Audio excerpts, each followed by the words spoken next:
heartfelt welcome. I must mention that the enthusiasm and dedication of the organizer, none other than Shri S.M. Swami sir and his BIMS team, alongside all the attendees and resource persons of this training program, have definitely enriched this journey, and I am confident that today will be no exception. So as we embark on this another day of enlightenment, collaboration and learning, let me share a quote that very nicely encapsulates the spirit of this journey. Justice is not only the absence of oppression, it is the presence of opportunity. By Bryan Stevenson.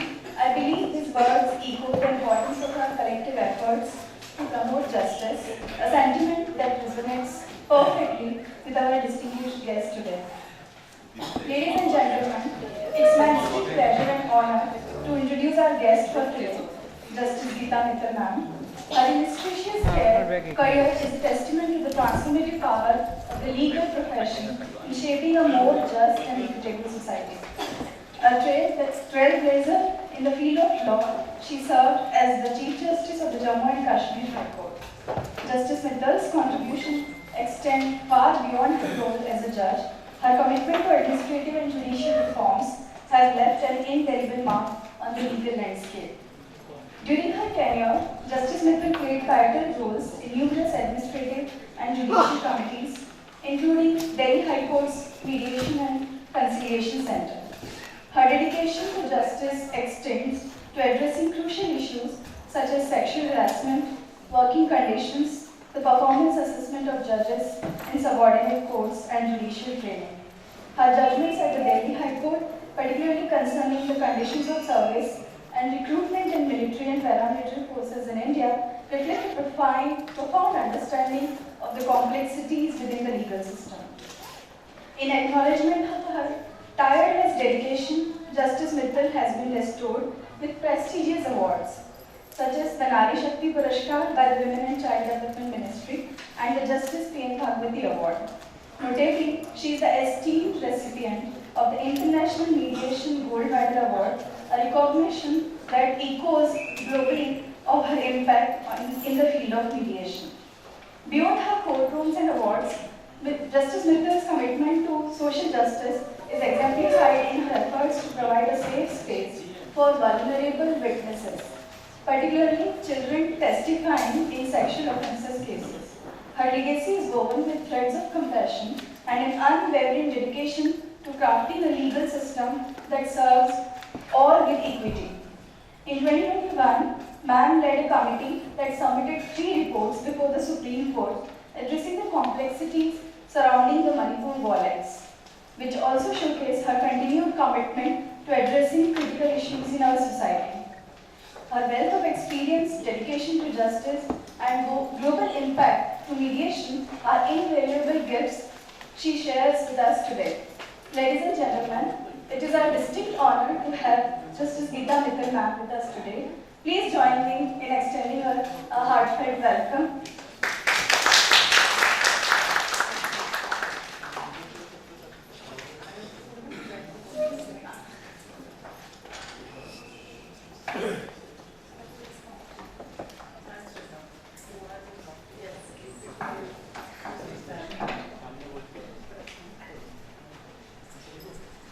Alaikum salam.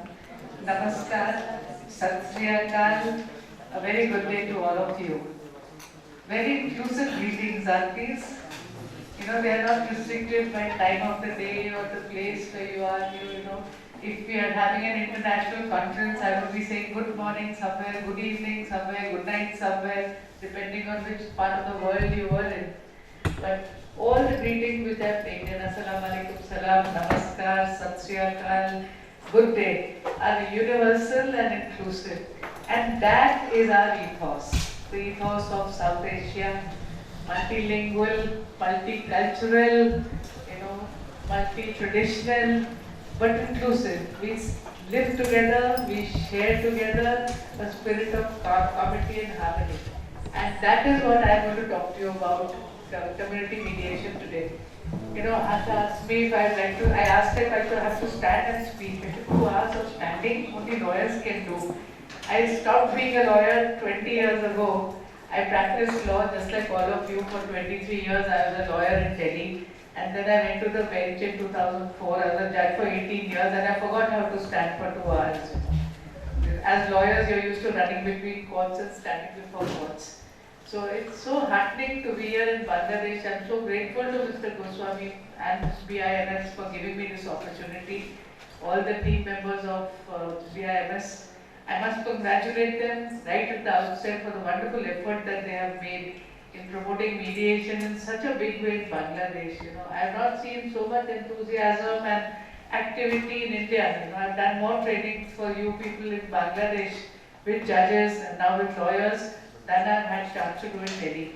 So my compliments to all of you for being so enthusiastic and being here so punctually on time. We are starting a little bit late, but all of you have been here on time and waiting a long day. I've forgotten that Sunday is a working day in Bangladesh, but I saw courts are fully operational and lawyers are coming in, and there'll be a lot of activity outside also. So thank you to all of you for participating in this training. I hope it will be a meaningful session. Hey, mic, need your answer. I can keep the mic here. You can hear, right? You can hear also, right? I'm not very comfortable with technology, but I like to use PowerPoint, so I'll go back and forth. Please help me and pardon my errors that we go through. I'll run you through a few slides which are, I saw the layout of the program, and in the beginning you see some which we have already addressed, some topics on what is mediation, what are the qualities of a mediator. It is necessary to remind ourselves every time we start with a mediation as to what our role is, what are the aims and objects of the program. So, I'll begin with a quote by Mr. Kofi Annan. This is about rule of law and justice and what happens when justice fails. And he had said the United Nations has learned that the rule of law is not a luxury, that justice is not a side issue. We have seen people lose faith in a peace process when they do not feel safe from crime. We have seen that without a credible machinery to enforce the law and resolve disputes, people resorted to violence and illegal means, and it affects every aspect of development. Now this is so true. Gandhiji in India had said there cannot be peace without justice. And you can see that all around us. Wherever there is no justice, there is no peace. There is conflict in those societies. And justice also, you must all remember as lawyers, I say this all the time, is not defined anywhere. None of the religious texts define it. You won't find the meaning of justice in either the Bible or the Quran or the Gita.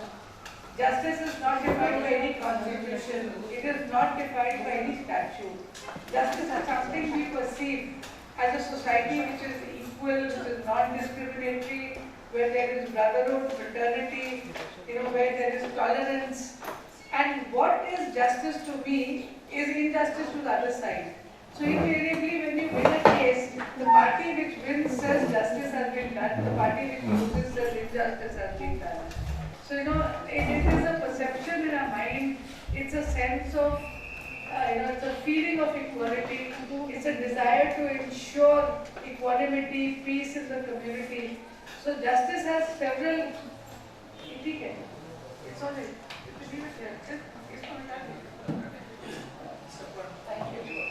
It's audible. I think I'm audible, right? So justice is not defined. And this is where mediation comes in. These are efforts to bring in mediation. Wherever there is conflict, we look at dispute resolution. We look at dispute resolution by different means. The most common and popular being, initially it was not so, when court systems were not there, but we look at courts for dispute resolution. And what has developed as an alternative to courts is alternative dispute resolution mechanisms. These include mediation, negotiation, conciliation. You have in India we have also developed lok adalats, where informal courts, in settings like courts, parties involved resolve their disputes. Now we are discussing mediation, so I'll move on to mediation as one of the most important. mediation. Now this is what you have been seeing over the last 3 days. You've done it in your other trainings. What is mediation? It is a negotiation between two parties. It is facilitated by a third party who is known as a mediator through understanding, empathy and cooperation. And it is a process which is conducted on principles of voluntariness, confidentiality and impartiality. I'm sure you've been told the importance of impartiality and confidentiality as well as the voluntariness of the procedure. This is linked into each one of us in every mediation training. Just a few words from the Quran, I hope I'm reading right, I've read right. If any of you think this is wrong, please tell me. This is what comes from it. This is a translation. It's an extract from the Surah Al-Hujurat. The believers are but a single brotherhood, so make peace. I'll let you read it on your own for a minute.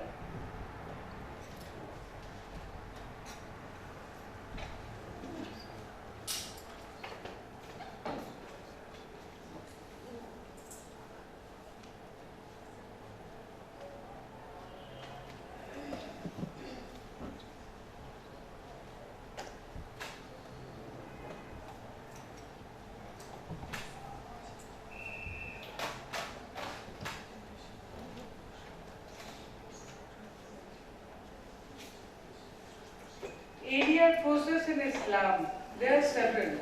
Sulh, which is this negotiation, mediation or conciliation, compromise of action. Tahkim, arbitration. Medar, a combination of Sulh and Tahkim. Muhtasib, ombudsman. Then informal justice by the Wali al-Mazalim or chancellor and the Fatwa of Muftis. This is expert determination. 4 pillars of mediation: confidentiality, voluntariness, party autonomy and neutrality.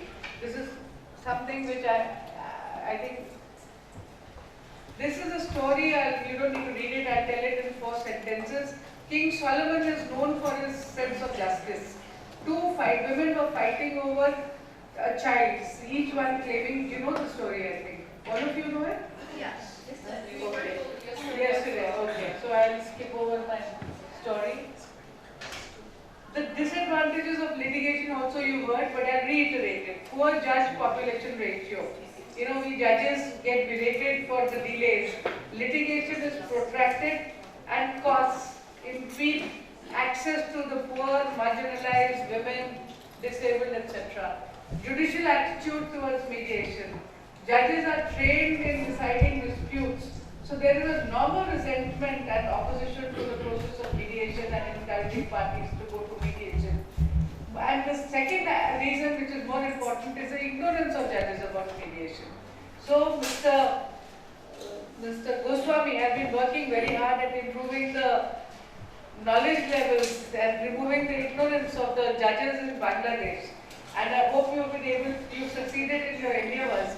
Because if you don't understand or know the process, then you will not recommend people towards mediation. This is just a small slide on litigation versus mediation.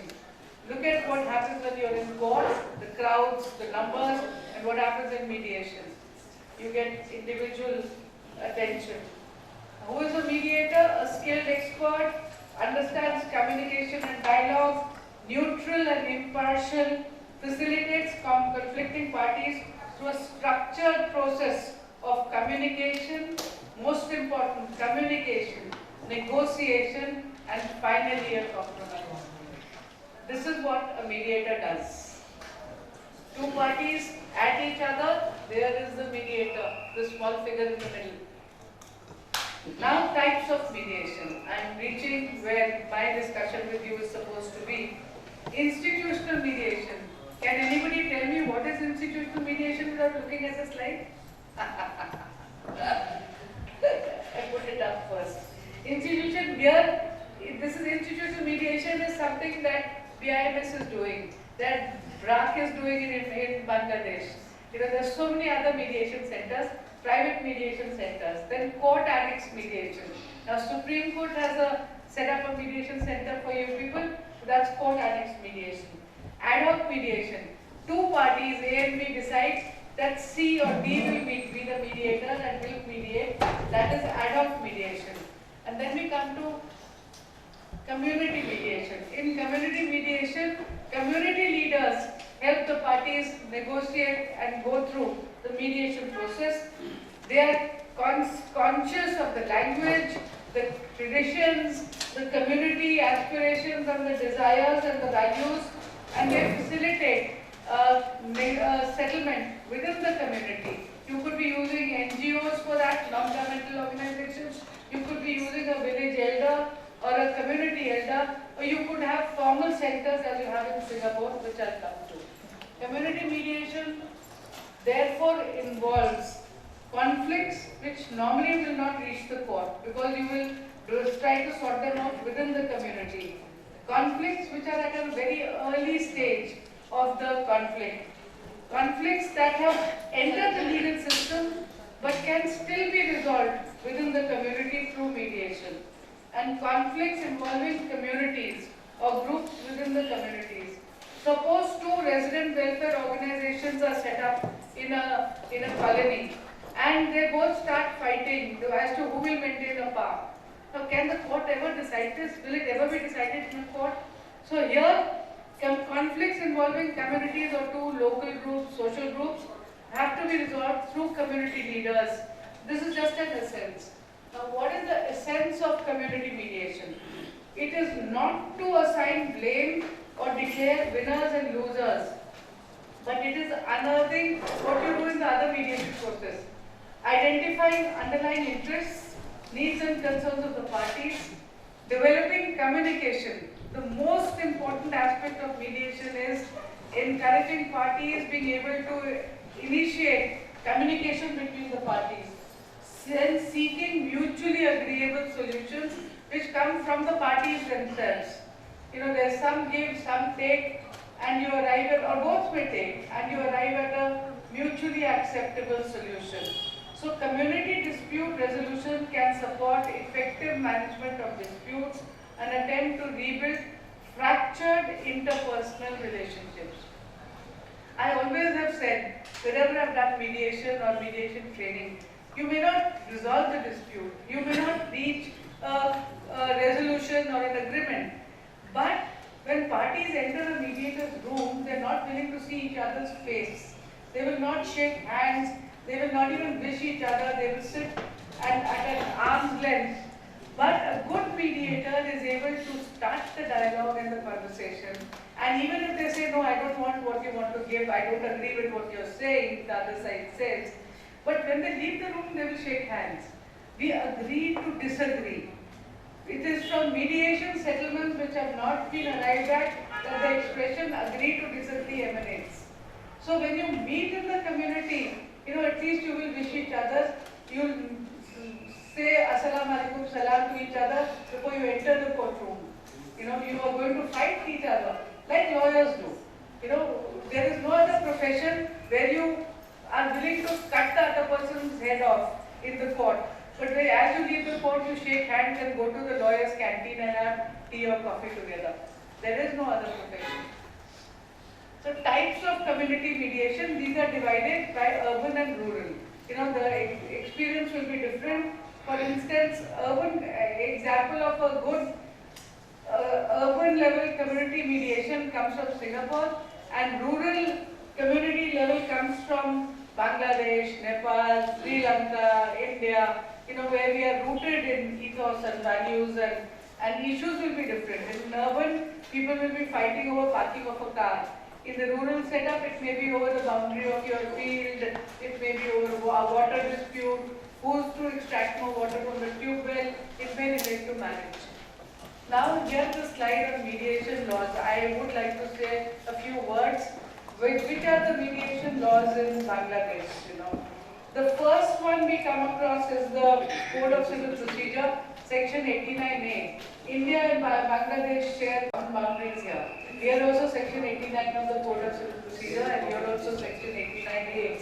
But there are certain fallacies here. Under Section 89A, it says the court after filing a written statement. So the power of the court is restricted in terms of time. The court may feel to want to send the court to case to mediation the moment the case is filed and the defendant appears, but the court is restricted by the statutory provision. The law says only after written statement. The second thing it takes away is the choice of the mediator. It says court shall mediate, or send the parties to a mediator or the mediator approved by the trial court. That kind of language has been used in the statute. So you take away the power. Thirdly, there's a lot of criticism about judges mediating a dispute and being the adjudicator in the dispute. So this is a fallacy in this act. Same in your Ardharin Adalat, IMG, the sections after written statement. So these are sections 23, 24 and 25. Settle and conference after written statement. Family court ordinance, again after written statement, court to fix pre-trial hearing and try to compromise or go for reconciliation. Now they expect reconciliation to mean parties will come together. But as I said, you may agree to disagree. So you may agree to in a matrimonial case to a divorce and a settlement accordingly. Agree to part, Now then you have the Village Courts Act. Village court shall hear both parties, that is 6 and decide issues between them. Court shall take initiative for conciliation. And then the Arbitration Act, section 22 provides parties at any stage, parties can mediate, and if settlement settled, the arbitral tribunal shall record the consensus of the decision as an award. So these are the legislations, but you do not have the Mediation Act. Community mediation when advisable.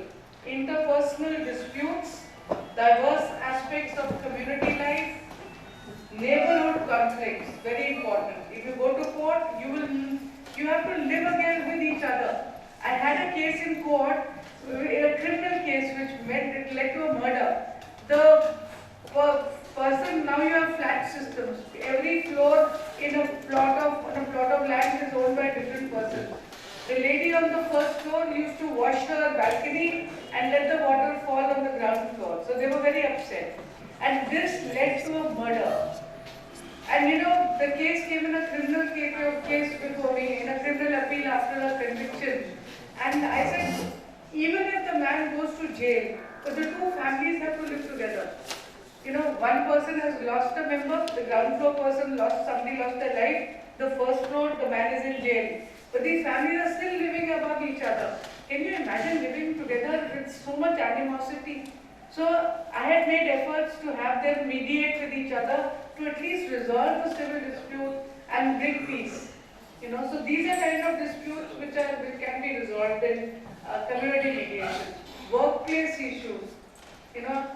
Somebody feels somebody sexually harassing. The other person he's being extra kind because it's a young girl, needs help, to call for the taxi, etc. Misunderstanding. So there has to be some level of mediation to see what's happening. Landlord-tenant disagreements, family disputes, etc. So community mediation, you see I've said it there, is a powerful tool for healing divisions and nurturing a sense of togetherness within our neighborhoods, workplaces and families. Some instances of community mediation. First, I'll give you some examples of national and inter-community perspectives. Noise complaints. I decide to have a party and the youngsters in my family are playing loud music, pop music till 1 o'clock. While in my neighborhood there's a senior citizen couple of 80 years and the man has had a stroke and needs to rest. Neighbor-to-neighbor conflicts. Personal disagreements, lifestyle clashes. In Delhi, we have seen a lot of clashes in multi-storied buildings. One flat owner, I don't know if you people keep pets, but dogs and cats are very popular in Delhi and in other parts of the world. So what people are fighting over is whether he can take his dog in the lift.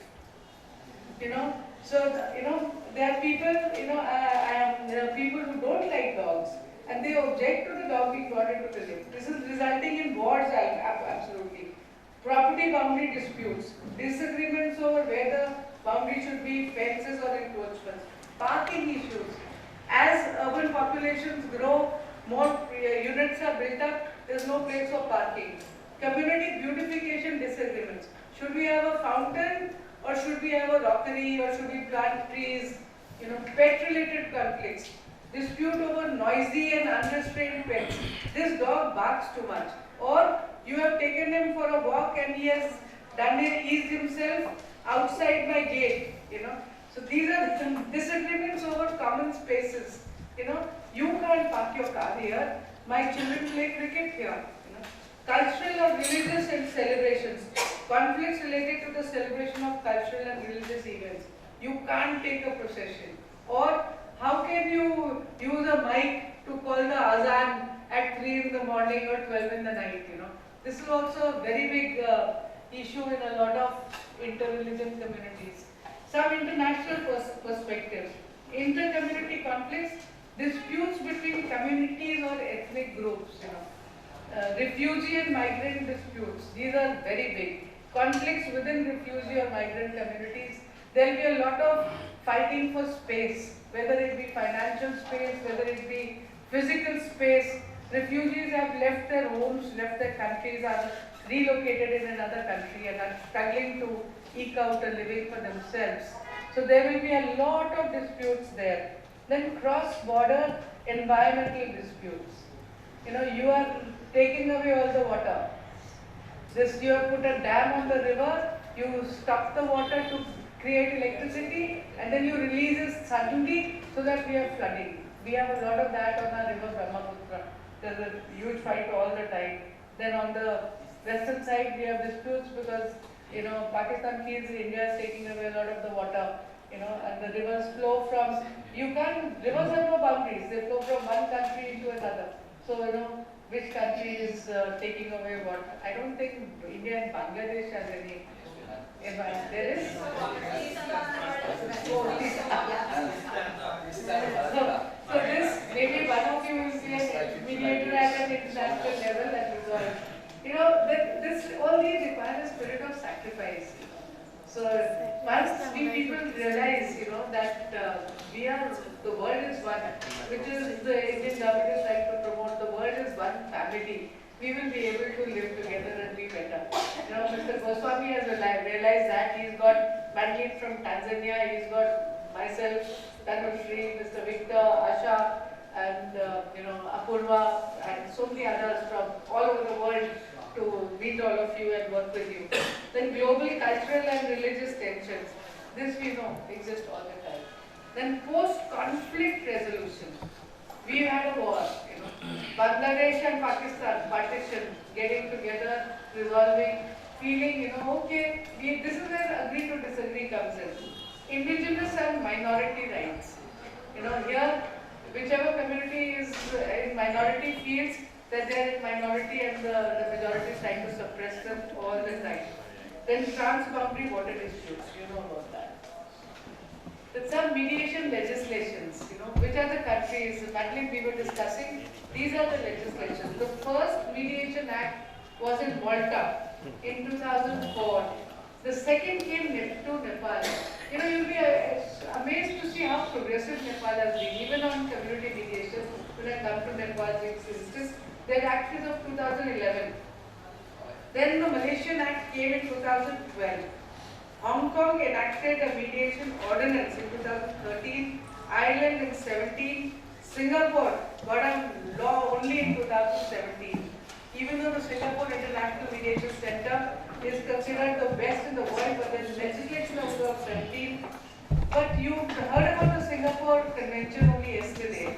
And, India was a signatory, but still took 2 years to draw up the legislation. So we got the act in 2023. There's several appreciation for that. There's several criticisms in the provisions which have been made. But Bangladesh is yet to sign the convention.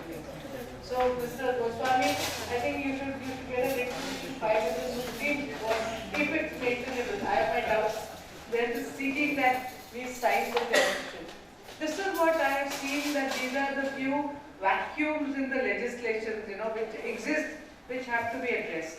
One is, none of these laws provide for the process of mediation. It will be very difficult to legislate on a formal legislation. Then there is no standardized training module and format provided in any of these legislations. No norms for standards and ethics have been provided. Ethics is the most important part of mediation. So even if you don't have a mediation law, Mr. Goswami, I would encourage you to draw up a standard for training and ethics for mediation. Maybe all of us can work together on this, ask for suggestions from these learned mediators and sit and draw up ethics which the rest of the world can incorporate. Then no process for accreditation of mediators. It's very important for mediators to be registered. When you join the bar, you get registered, you get a license. A bar council maintains a register. Similarly, there must be a register of mediators and there must be a prescription for continuous training of the mediators, so that you can stay abreast of the standards which are internationally being created, of the developments in mediation, of technology, use of technology in mediation. Then mediation in criminal and quasi-criminal matters and in other laws. In India we are finding the Companies Act, there's a Negotiable Instruments Act, check bouncing cases, matrimonial cases. Mediation is advised by the courts. So what happens to the mediated settlement? How do you enforce a mediated settlement? What should be treated as a degree of the court or an award? Then no procedure has been prescribed. And if I have time at the end, I'll tell you of my experiences and some of the judgments I had occasion to write in courts. Then mediation in cross cases.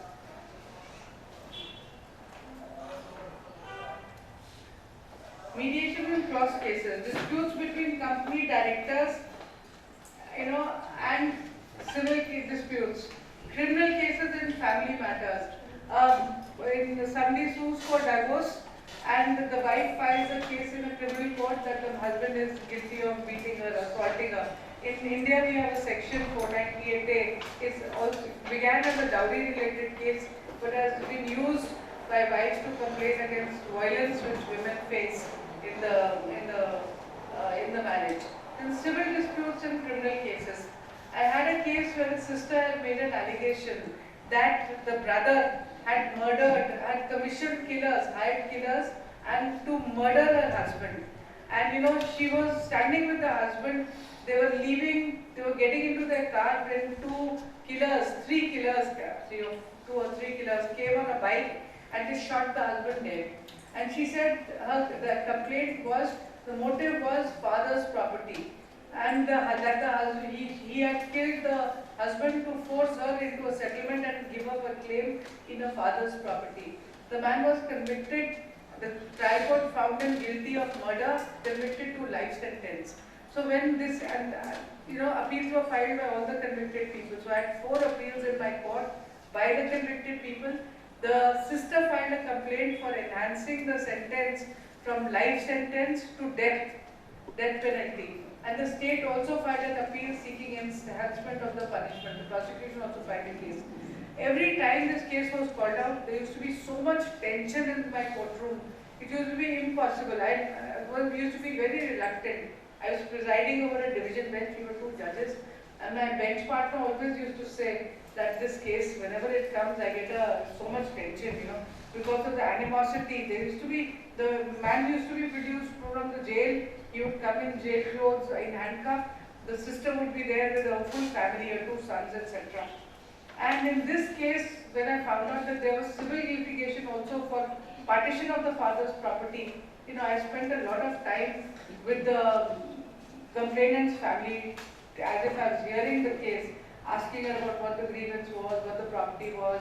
Slowly I started asking her. I had to bring the level down to a point where she would consider sitting with the brother to settle the civil case. The criminal case can't be compromised. Murder can't be compromised either by mediation or by courts under the Criminal Procedure Code.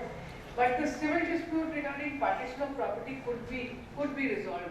And the sister was very resentful initially. She thought I was asking her to compromise with the brother. So she was settled down only after I explained to her that the death sentence won't go. I will consider her appeal for enhancing it to the death sentence. But she could look at getting the property, her share of the property, because she needed the property, her husband was gone. She has college-going children the son wanted to go abroad, so I said, you need the money. And she agreed to go to the mediation for the civil dispute. And the mediator told me that ma'am, you would be shocked to see, it was such a pleasure to see the brother and the sister sitting shoulder to shoulder dividing the property. There was a lot of agricultural land, dividing the property in the mediator's room. So, though the sisters appeal for enhancing the husband's sentence to death sentence for spending, yet the parties are open to negotiating the civil dispute so that each of them could get their property. So, you have to be sensitive as a mediator, you have to be sensitive. This is the role of judges. I try to tell the story whenever I speak to the judges, that there's a criminal appeal before you, but there are underlying interests, there are underlying civil cases.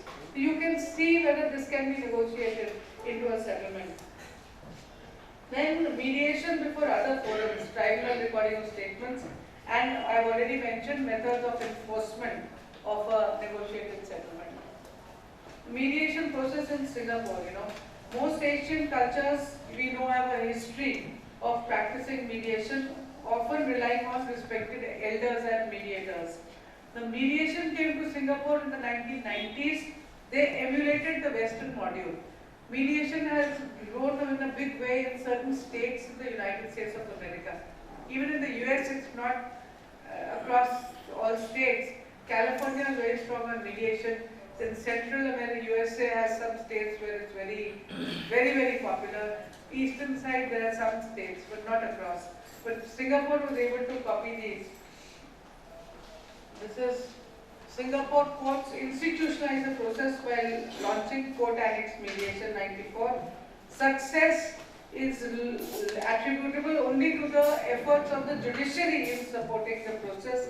And judiciary, I mean not only judges, but it will include the lawyers also. They are very, very positive and open, and almost all the mediators that I have met and traders from Singapore are definitely lawyers, and the government encouragement. Now we come to South Asia. We are part of South Asia.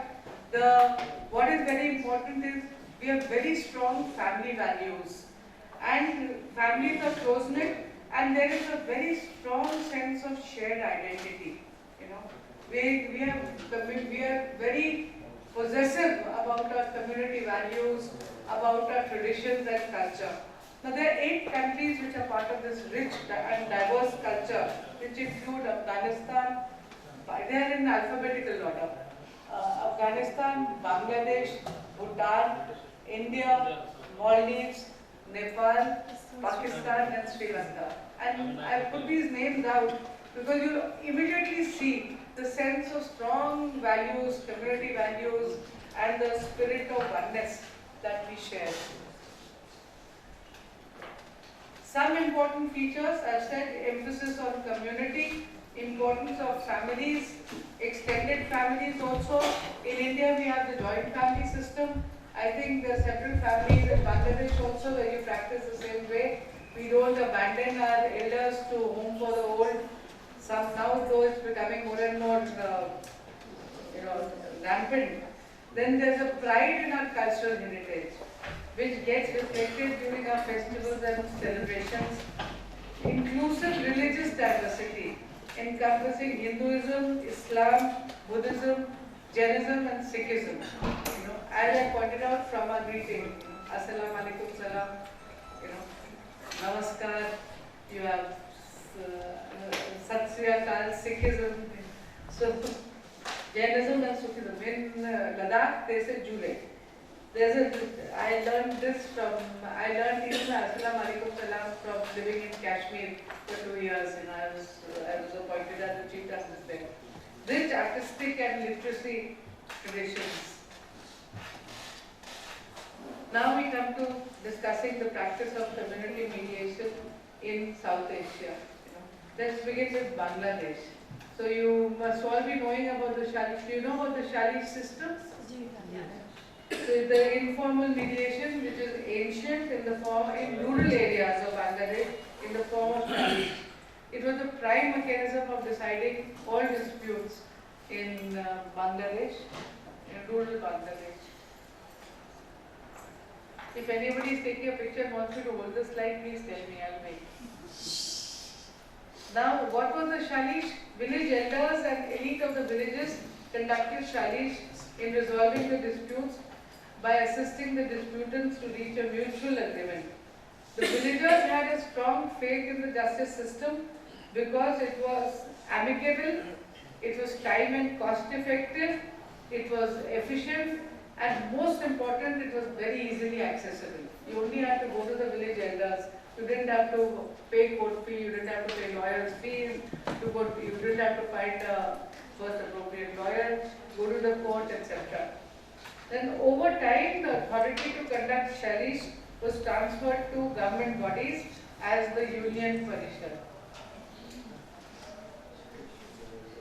However, well, like every other thing, this system also got biased as there was corruption, political interference, which absolutely annihilated the credibility of the Shalish. It also got criticized for its often barbarous and ignominious punishments. The Shalish system in the traditional villages of Bangladesh then moved into the community mediation program.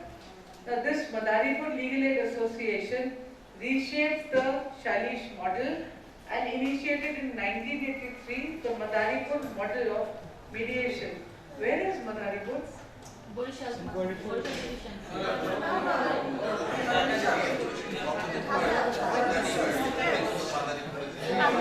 ছিল এখন আগে বরিশাল ডিভিশনে তো ছিল ডিভিশনে তো ছিল Meet the members of this association. Now this Madaripur Legal Aid Association has settled over 50,000 disputes with approximately 80% success rates. Other NGOs have quickly copied the Shalish process and the Madaripur model and turned it into a community-based mediation mechanism, which is known as the NGO Shalish. These include BRAC, Bangladesh Rural Advancement Committee, Bangladesh Legal Aid and Services Trust, Aino Shalish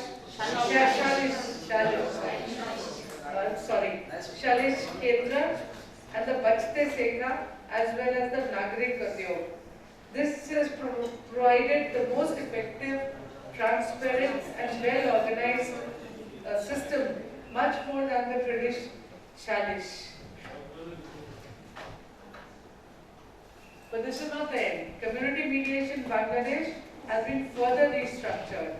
Increasingly, as lawyers get trained, as members of the public get trained, you have trained mediators who facilitate dialogue and negotiation between parties. In India, now we come to next. India, we have the Panchayat and Gram Panchayat, where the role is very similar. Village elders, Panchayats consist of 5 members.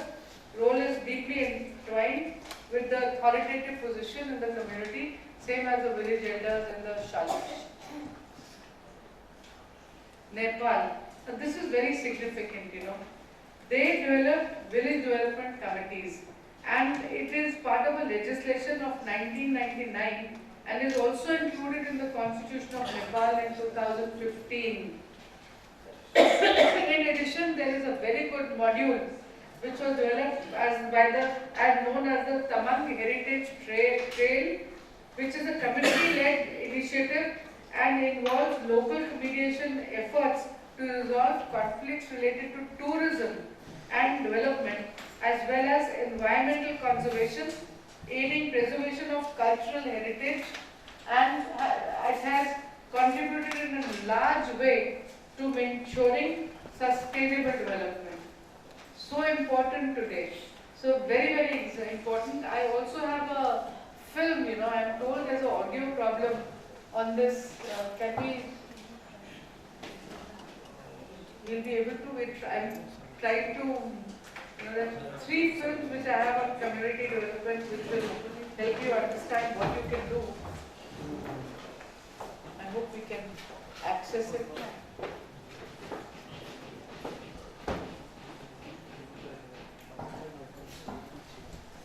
There's no audio system, unfortunately, here.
of the community development program.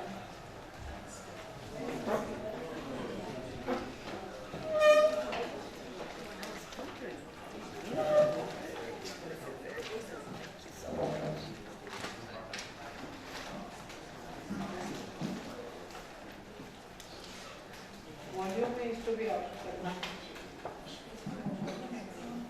Yes, we'll take it back.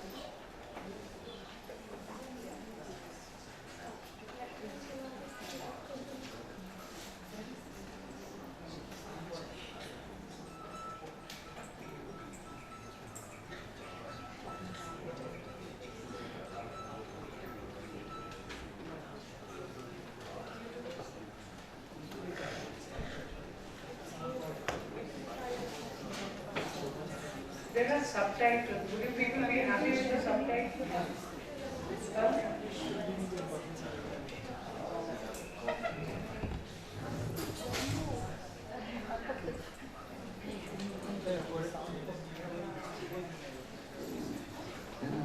Maybe later we can share the links with Everyone shares subtitles. They are happy to read the subtitles. Teaching is that.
Can you put the mic reaches so that it will be stable on something?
of community mediation.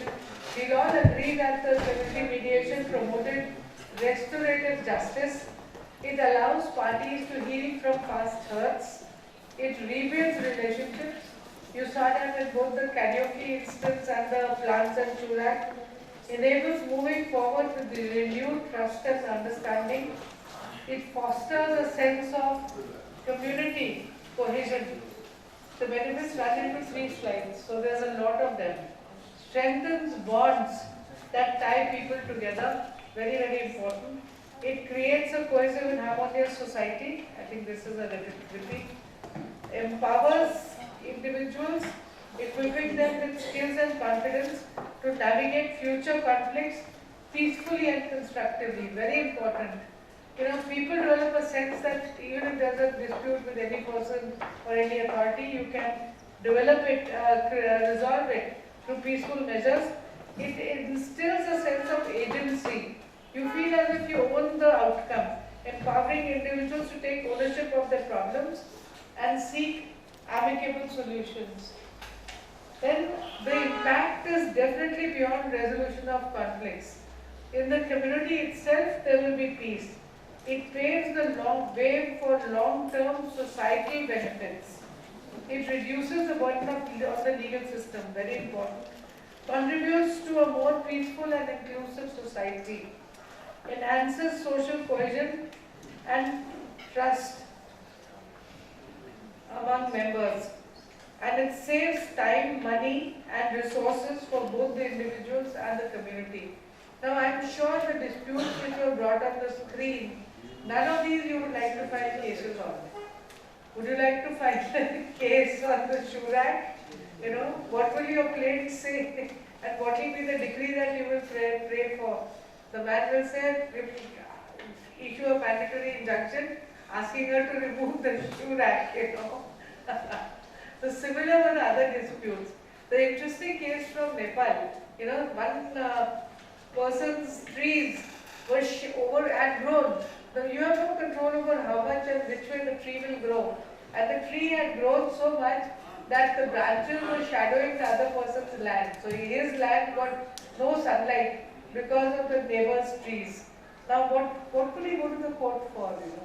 Ask the man to remove the tree. The man will say, the tree is on my land. You know, how do I control where the branches go? So would you like to file a case on this? So no lawyer can complain that they lost a case or they wouldn't make an earning because of trees.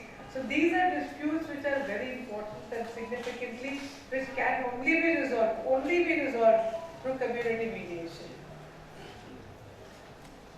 Now this is the significance of few pictorial slides which show the timing of mediation, how important it is.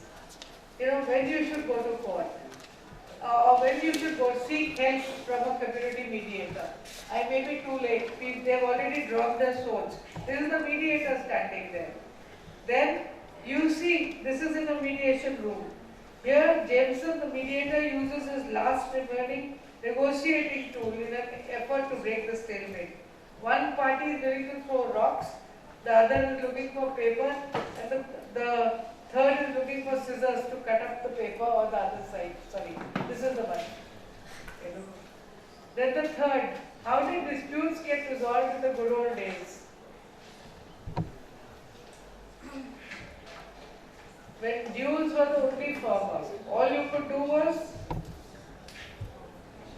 fight with each other and see who won, and that person was declared the winner. So how would King Solomon resolve if duels were the... Then look at this. Aren't you glad that we had a mediation before to resolve the meeting? This is what happens in a room when you're fighting with each other, throwing bricks, throwing food here. So, at each other. Now we look at what is needed, So first is recognition of community mediation to build a society that is just, equitable, and harmonious community. Then recognition of community, this is most important, as an indispensable tool for conflict resolution. So apart from the formal mediation that we need to develop, court annexed, institutional, ad hoc, We also need to look at modules of community mediation. Then skill training for mediation, for community mediators.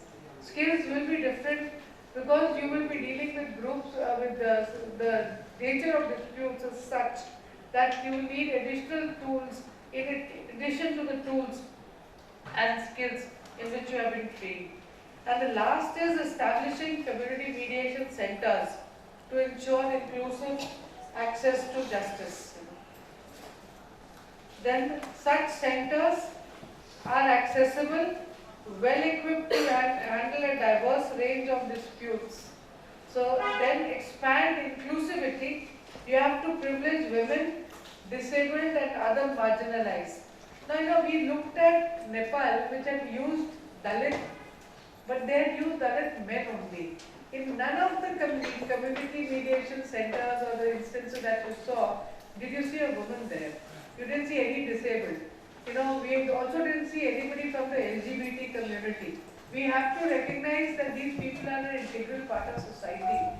And why can't they be good mediators as well? So, you have to ensure inclusivity and you have to privilege the marginalized, which would include sexual, gender minorities, social minorities, the disabled. Then enhance and strengthen traditional grassroots system.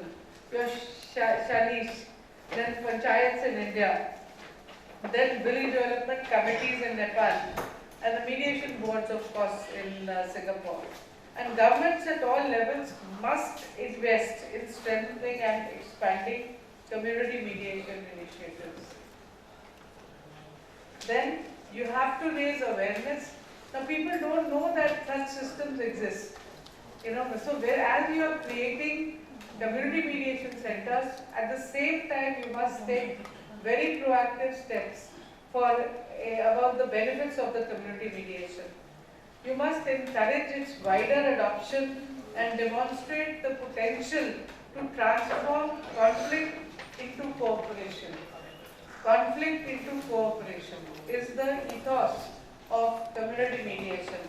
And you must create a culture of peace and dialogue where people have a respect for each other and they have a willingness to cooperate.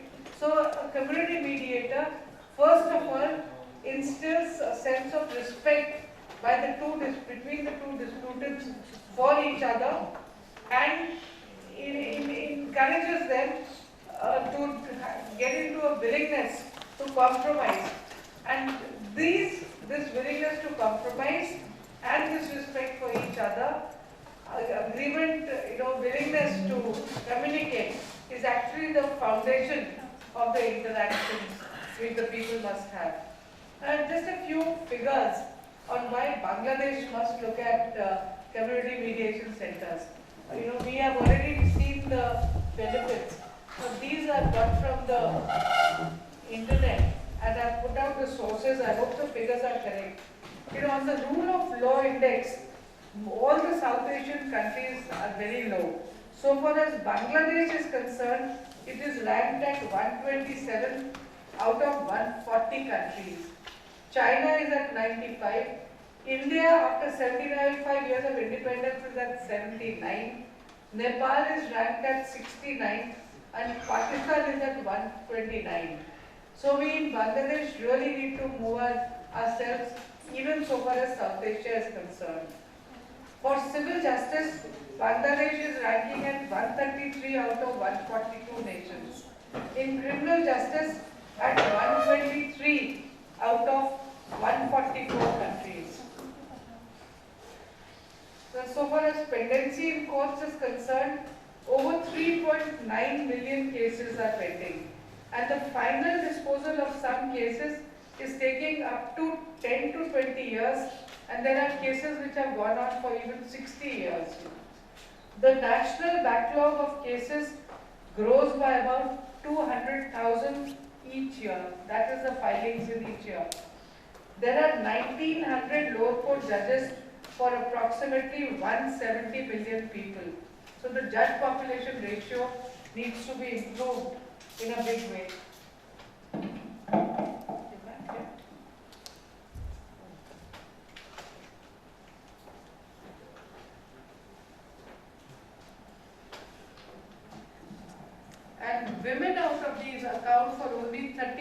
5% of the entire judiciary.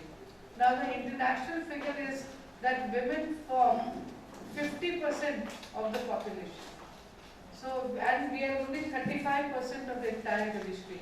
And you must have noticed that the percentage of women becomes smaller and smaller as you grow in hierarchy.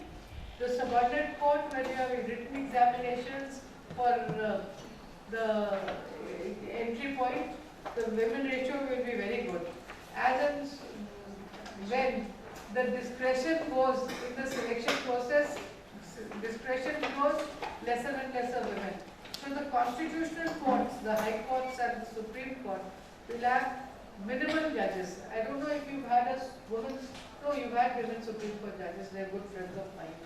But there is severe lack of manpower and diversity in the judiciary.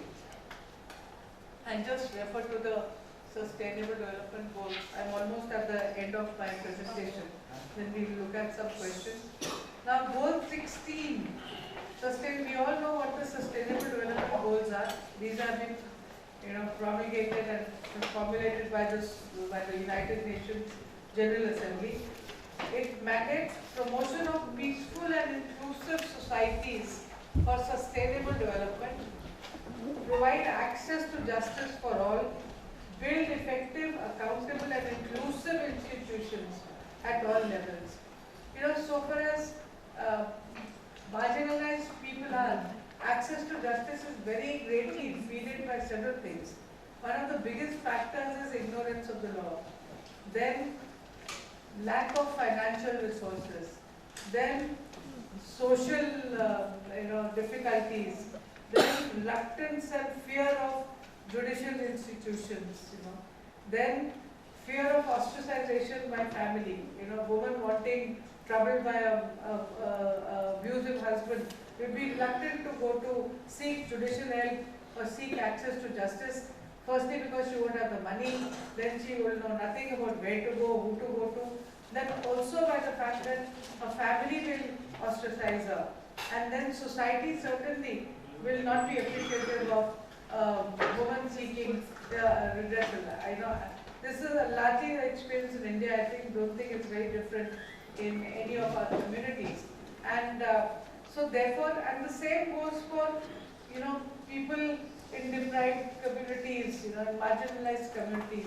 So therefore, if you can create institutions like mediation centers, like community mediation centers, and encourage and make people aware of the existence of and availability of such institutions and such centers, I think we will ensure access to justice. As I said, justice is not defined. And I have always said this in court, I've even said it in my judicial pronouncements, that we use access to justice as being synonymous with access to courts. It is not so. The barriers which I have pointed out, all the barriers to accessing courts are actually barriers which are real and they exist. And these are the barriers not only to accessing justice, but these are barriers to people who don't even know the existence of rights and that they have a right. And certainly they have no knowledge of what would be the remedy available to access their right. So access to justice is not synonymous to access to courts. It is much beyond, way beyond access to courts. So therefore, if you want to ensure access to justice, you have to look at other dispute resolution mechanisms other than the courts, which are cost effective, more efficient, and would be not so overpowering and fearful, to the litigant, to the marginalized. So there's an instance with the Chief Justice Beverly McLachlin. She was the longest standing Chief Justice of Canada. She was a woman. And she always related this incident when we were at events. She's a good friend. And she used to tell this instance when she was a trial court judge. This man was brought into a courtroom and he was shivering and trembling in the court. So she asked him, what is the matter? Why are you so fearful? So he said that, please look around your court, look around the court, judge. You will see I feel completely overwhelmed. Now she looked at the courtroom. what could be in a courtroom which is overwhelming? You know, she was a very kind judge. She saw that she was a woman, the prosecutor was a woman, the defense counsel was a woman, the police officer who brought in this man was also a woman, and the lady and the person taking down the shorthand of the judge was also a woman. The courtmaster who was giving the file was also a woman. So he had been marched into this room which has all players of women. So the man was feeling overwhelmed. And Chief Justice Beverly of McLachlan always said this, to ask the trainees to think of the courtrooms, that everybody is a man and you bring in a woman, you know, who's looking at coming and making a prayer for protection from an abusive husband, who is seeking maintenance, who is seeking custody of the children, you know, so how overwhelmed all these 50 million of the population must be feeling in our courtrooms. But that is also why I said that inclusion can be can impede justice, and this can be impeding justice not only in the courtroom but in mediation centers as well. So you need to create centers which include people from all communities, which include women, especially community mediation centers, which include disabled, you know, and empower not only the people who bring the disputes, but also the mediators, empower the mediation centers, give them more credibility, more acceptability in the community. Now, the Sustainable Development Goal 16.3, it talks about promoting the rule of law at the national and the international levels and ensure equal access to justice. So create a level playing field. In court, the husband is the breadwinner, he is employed, the wife is the homemaker, there is no source of income. So when they are in court, you have the husband who has the best lawyer, because he can pay the fees of the best lawyer, and the poor woman is standing before the judge or a mediator without a lawyer or with a very ill-equipped legal aid lawyer. You have legal aid systems in Bangladesh. So very ill-equipped legal aid lawyer, somebody who doesn't have himself is a very marginalized person. So what should the judge do? Ensure a level playing field. What is the first order which she or he, the judge should pass is pay the legal costs. You know, the mediator should also look at this. Pay maintenance, you know, pay some money for the woman to come to the mediation center, transportation to go back and forth, you know, find somebody to see that there is a facility where children can be kept while the woman is in the mediation center.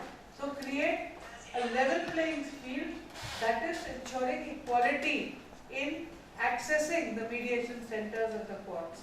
And the Sustainable Development Goal Indicator 16.3.1. The proportion of victims of violence in the previous 12 months who reported their victimization to competent authorities or other officially recognized conflict resolution mechanisms. So the United Nations has advocated that we should keep examining the proportion of people who are reporting crime. That will give you a strong indication of what is happening in the society, whether crime is on the increase or is on the decrease, the nature of violence, etc. So these are the Sustainable Development Goals, which if we set up and promote a very healthy community mediation center, we shall be subscribing to in a very, very big way. We shall be meeting international standards on access to justice, on equal access to justice, if we are able to promote these kind of mediation and mediation centers. Now, therefore, why community mediation? So, community mediation is not a panacea for all conflicts, but it is a powerful tool that can empower individuals and communities to heal, grow and thrive. Let us embrace community mediation as a means to build a more powerful, more peaceful, just and harmonious world, a world where diversity is celebrated, not condemned, and where conflict is resolved. So, I think you will all agree that this is what we will achieve if we are all able to develop community mediation centers. And we have all heard that community mediation is a win-win situation. And this is how it is a win-win situation.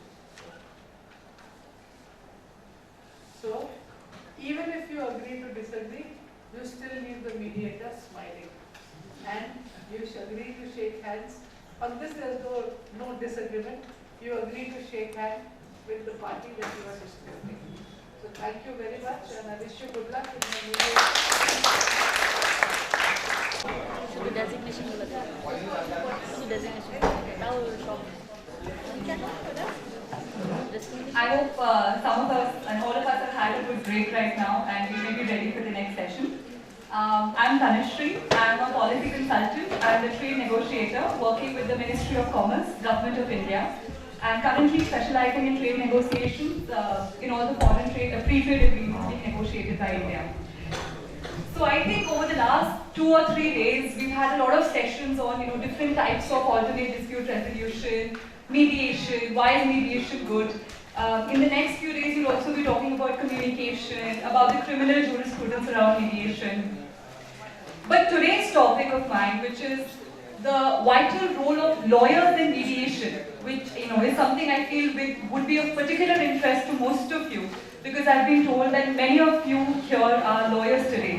So, after listening to all these sessions on mediation, many of you may be curious as to, okay, we know what mediation is, we know what the mediation process is, but what can we do as lawyers to contribute to the mediation process?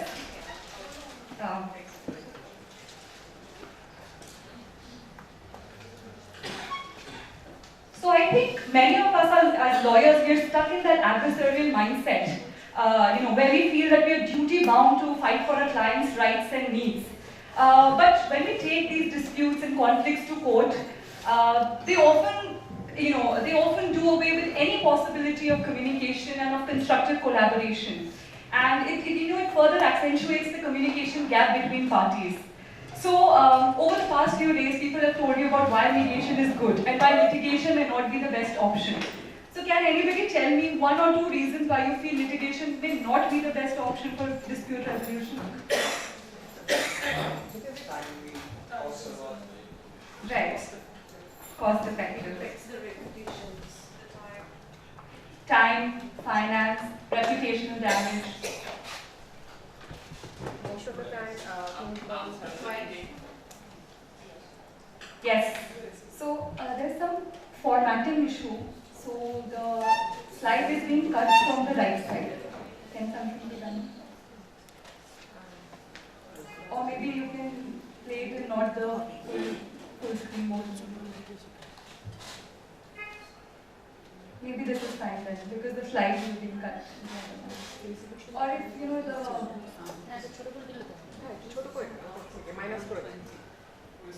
yes, this is fine.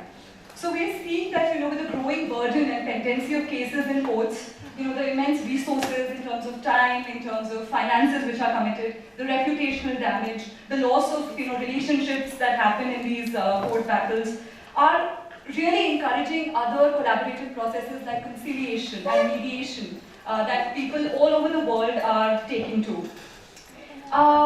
Now we talk about mediation. Again, I've given the definition, but in very simple terms, in one line, could somebody tell me what you understand mediation is? Facilitated negotiation, facilitated by a neutral third party who is the mediator. Yes. And like you see, and people would have told you in the past sessions, the entire mediation process is when first you begin, you agree to mediate, then you gather different viewpoints, you focus on the interests of the parties, you evaluate and generate different options, and then you endeavor towards creating win-win solutions. And this is the ideal scenario that you should have in a mediation process. Okay, before moving ahead, can someone tell me, or what are the advantages of mediation? We know the disadvantages of litigation, but 1 or 2 things why mediation would be advantageous to us. Save money, save time. Yes.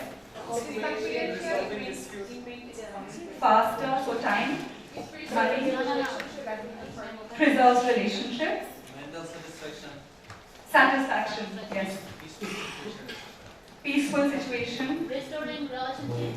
yes, so that's all of that. Right, so mediation has a lot of benefits. It's an informal, flexible process, giving a lot of party autonomy. So, there's a lot of scope for self-determination where parties are able to feel in control of the mediation process. It is cost effective, especially as compared to litigation. It is a confidential process, so it helps, like you said, maintain the reputation of parties. It's a very creative process where, lawyers and all the parties involved have to create in value generation in the process. And of course, it helps maintain relationships. And like I mentioned, gives, greater degree of party control. And because these solutions are come by the parties themselves, there's a greater possibility for, better compliance and better enforcement. So there's a very high rate of compliance. Like you mentioned, like your question in the last time was, what happens if a party refuses to that? So one of the key things is, of course, the legal requirements of your particular jurisdiction. But the nature of mediation is such that when all the parties are coming to a solution in a collaborative manner, and they feel satisfied that, their interests have been noted, commonsensically there is a higher likelihood for the parties to follow because they are satisfied. Because at the part of the settlement stage, there's also an option to walk out of the settlement. So before the parties sign the settlement, you have the option of walking out of the agreement themselves. So higher rate of compliance is also there. However, you see that this entire mediation process can fail if we fail to do our role as lawyers. If we head into a mediation room with a very, with an aggressive, head-on, competitive kind of a mentality like we have in our courtrooms. And if we don't equip ourselves with the right skills and competencies that we require to be a mediation advocate. And let me tell you, mediation advocate can be a separate profession in itself. We as lawyers can actually equip ourselves to become specialized in mediation advocacy and actually have it as a full-time profession. So, before I move on to the next slide, how many of you feel that, if I suggest mediation to my clients, they may feel that I'm a weak lawyer, or, I am not well equipped to, fight your case, or, I'm not prepared enough that, if I suggest mediation means, okay, maybe this lawyer is compromised, maybe this lawyer has taken money from the other side. How many of you have these kind of worries that, if you suggest mediation, what will our role be as a lawyer? These people will sort it out in a few weeks, I will be left with no income. How many of you have those kind of fears and, apprehensions? Can I see a raise of hands? Genuine raise of hands. That there's nothing to be worried about. Is anybody really, do these things cross your mind? Anybody? Yes, one person. Two people. Now let me ask, given the growing ecosystem of mediation in Bangladesh, how many of you have actually suggested mediation to your clients? Okay. More number of people. So, okay. Given the fact that most of you don't have these kind of fears, we would expect you to, be even more proactive in suggesting mediation to your clients. Right. So, firstly, like I mentioned, there is an assumption that somehow suggesting mediation makes you less of a lawyer or makes you a weak lawyer, makes you feel that you're not prepared or not competent enough. And many of times, we as lawyers ourselves are confused as to our role in the mediation process. We feel that, okay, parties are sitting next to each other, they are doing the negotiation process. What role can we play in this entire thing? And at this juncture, I want all of you to turn around and read that quote which is written in the in that part of the room. Can I get you all to turn around and read the quote by John F. Kennedy? The 35th President of the United States mentioned that let us never negotiate out of fear, but let us never fear to negotiate as well. So what is stopping all of us in the 21st century to actually engage better and deal in collaborative negotiation? The past should no longer be a yardstick for the future. We all know that time and money are the most important resources to our clients. So just imagine, if you are giving your client a cost-effective, timely solution, and you are well prepared and upskilled to aid them through the entire negotiation process, and while assuring them that even if the negotiation does not work out, I will be there with you in the alternatives that we take. Litigation could be one of them, you know. There are so many hybrid forms of ADR that we can take to. You can go from mediation to arbitration, arbitration to mediation, mediation to litigation and back, conciliation. There are so many permutation and combinations that we can do that even if this process does not add value to anybody, it will definitely not be a loss for either side. And just imagine if a client is satisfied, he or she will be more likely to refer more clients to you. And once you gain experience, once you gain skills, you can also negotiate your fees accordingly, because these are pragmatic things that affect our decisions. So all of this can be done as you promote mediation, negotiation, as well as upskill yourselves in the same process. Okay. So we've been talking about mediation. We have been talking about what the process of mediation entails. So many of you may feel that our role is primarily during the mediation. We enter the mediation, we've got both the parties, we've got the mediator, and we feel that this is where our role starts. But actually speaking, there are 3 stages at which a lawyer plays a very important role during mediation. There is a pre-mediation stage, the core negotiation stage, which is during the mediation, and there is a post-mediation stage. So in the pre-mediation stage, the primary things which are being looked at is you're assessing the conflict.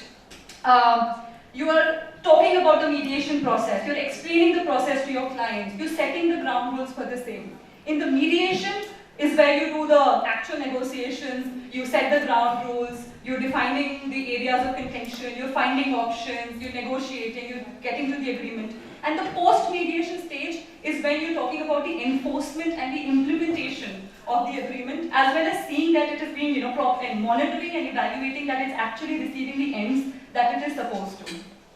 So just to give a conceptual clarity and reiterate, your role is not just in the core negotiation process, your role begins before the mediation, and it also continues after the mediation, because that is the way you'll be able to ensure a truly effective outcome. Now over the next 2 or 3 slides, I will be in detail explaining to you what exactly will entail, what your work would entail in each of these 3 stages, right? First I'm going to explain to you about the pre-mediation stage, then about what you have to do within the mediation and how you're going to go about post the mediation stage. And again, I will try not to get into too many details, but give you a broad conceptual framework to work with.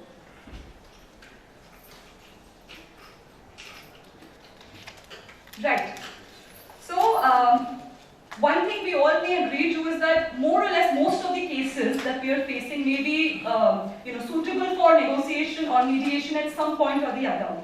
So, one thing that we have to do in the pre-mediation stage is you select the type of mediation.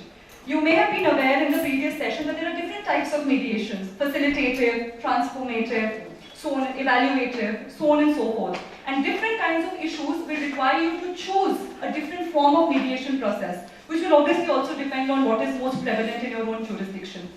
Second is to select the type of mediator.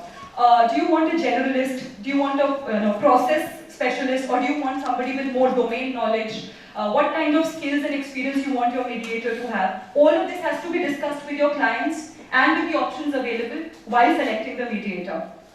Then you have to explain the entire mediation process to your clients, because maybe many of them would be doing this for the first time. So what is the role of the mediator in the cell? What would be their role? What would be the lawyer's role? Who are the people? Who are the stakeholders which will be involved? That is what has to be explained to them. The next thing is to explain to them how the negotiations are going to happen. What does confidentiality have to play in this? How do we go about the joint sessions, the private sessions? How are we going to navigate those different negotiation hurdles? Then the thing is that because mediation is a problem-solving kind of an exercise, it's not a one-sided thing, one will be coming up with a lot of interesting sort of propositions, a lot of interesting positions, a lot of interesting demands or options during a negotiation process. And our client will come out with all sorts of wants that, okay, let's do this, let's do that, let's achieve this. But at this juncture, one really has to look at the strengths and weaknesses of our cases from both the sides. Do a very objective analysis of the strengths and weaknesses of both our cases and evaluate each option and reality test those options. What are the risks and what are the advantages that we have from each of the options, while aligning it with your client's interests. So thinking of the probable options from both the sides and testing those options, given the strengths and weaknesses of your own case, and setting realistic targets and managing expectations with your clients to a certain level is also something which could be done at a pre-mediation stage. And of course, forecasting potential options, etc. is also that. Then the other important thing that one can do is to organize a pre-mediation conference. As lawyers, we can have a pre-mediation session with the mediator wherein you discuss all sorts of logistical issues like the date, time, the documentation required, the cost involved, the people who will be involved, and then you can also have a second pre-mediation conference where you make your own clients meet the mediator. Here, in the second mediation conference, the lawyers are able to, and the parties are able to develop a relationship with the mediator, and the mediator is also, able to acquaint the clients and make them comfortable with the mediation, process. So just to sum up, in the pre-mediation stage, we generally, select the type of mediation, the type of mediator. We explain the mediation process and the role of the mediator to our clients. We try to look at what our real interests are, what are the options, what are the strengths and weaknesses, what is the possible outcome that we can really get. And of course, holding these pre-mediation sessions. So, does anybody have questions about the pre-mediation session as of now? I'd then like to, know. It's clear that, the broad sort of introductory role that we have to play. So, this is what we do at the pre-mediation stage. Right. Now comes the meat of the matter, which is our role during the negotiations, during the mediation. So, there are two options. Either you allow your clients to negotiate and you aid them in the process, or you do the negotiation on their behalf. This is something that you can, come to in, on understanding with your client.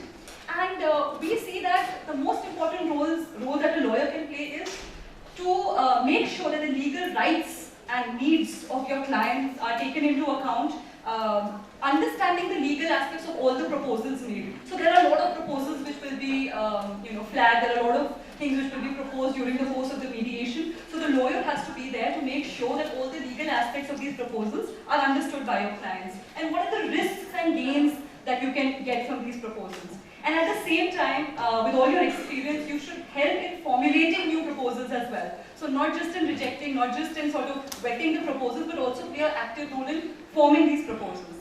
And a lot of other things that have to be done. You have to facilitate communication, all while counseling the client on the different social, financial, legal, and other issues that can crop up in the process. Going step by step, you know that the mediation process has different steps. First is the opening statements and the agenda setting phase. Here, one helps the client identify information and the key opportunities and maybe impediments that may arise over here. Second is the exploration stage, where you understand the proposals, you find out what the key interests of the parties are, and you have to, in this entire thing, you also have to deal with, heightened emotions, cross-cultural issues, power imbalances, socio-cultural issues. So while trying to explore options, these personal characteristics, cultural characteristics, and social factors also have to be taken into account while doing this exploration. Then you come to the generating options and negotiation phase. Now this is where we have to work with all the sides, understand interests, and brainstorm a lot of innovative options. We can do unorthodox, creative, and out-of-box thinking to actually come out with some solutions which we, and this process can help you come out with some solutions that one may never have thought about. So at this juncture, it's about just throwing options on the table. Don't get into dissecting the options. Don't get into, this is not a good option, just let it be. Keep them all coming, expand the pie, and your focus needs to be on generating as many options that can help both the parties be satisfied and help get their options. And in the same process, your clients may be, maybe demanding, they may not be satisfied that, okay, this is not something that I wanted due to various reasons. So managing expectations also comes over here, that you need to imbibe the spirit of give and take in your clients, truly, tell them the ethos of negotiation and what kind of mindset they need to bring to the negotiation table. So this give and take mindset needs to be there. And also, of course, encourage them to be flexible, encourage them to be creative. But at the same time, we don't need to lower our standards as well. In this entire spirit of cooperation and collaboration, one has to make sure that the ultimatums that we give or the final outcomes that we give are not to the detriment of future possibilities. So one has to keep an open mind, one has to be flexible, one has to be very creative. And then the final stage is when you come to the closing stage in the negotiation. It's about using your legal expertise to formulate these final proposals, doing legal vetting. Also substantively, you can help your client navigate things. And the final thing is to come out with a substantive, clear, valid, and agreeable agreement that can be complied with by both the parties. And of course, like I mentioned earlier, it is at this stage where you can also counsel your client whether it may be more prudent to walk out of the mediation. A mediation, the agreement that comes out to truly satisfy a client, that is your end goal. So if you feel that your client is not satisfied or this agreement is not meeting their needs, one must not coerce our client to take it as the best fit or take it or leave it offer. Leave it to them while counseling them as to give them that autonomy to decide whether it works for them or not, and advise them whether you feel that should this agreement be carried forward or should we walk out of the mediation. So that is also an option over there. And of course, in this entire process, one has to maintain confidentiality. That is very important. Make sure that no information or documentation shared with you in private in the corporate session is shared with the other side. Ensure that ethics and good faith is taken into account while the private sessions are being organized. So these ethical and considerations also play a very, very important role. So again, just to sum up, during mediation, we have gone through the different stages of mediation and what a lawyer should do, from the agenda setting to the generating options, to the negotiation and to the closing. And what are the sort of ethical considerations that one has to take, and what is the kind of approach one has to take during the negotiations. So does anybody have any questions as to your role during the negotiation process? I will get into the exact skills and the negotiation techniques a little later, but at a very conceptual level, if you have any questions regarding your role during the mediation, you can ask me right now. Any timetable for the mediation theory? Right, so because it's a flexible and voluntary process, it depends on the parties, the mediators and everybody involved to set their own timelines. And because most of them want things to end quickly and most effectively, so I think they would be trying to expedite it as much as possible to their own thing, but it's flexible. That is the key thing. Normally, you see the pre-mediation and during mediation, what is the most time is involved for the facilitator or mediator?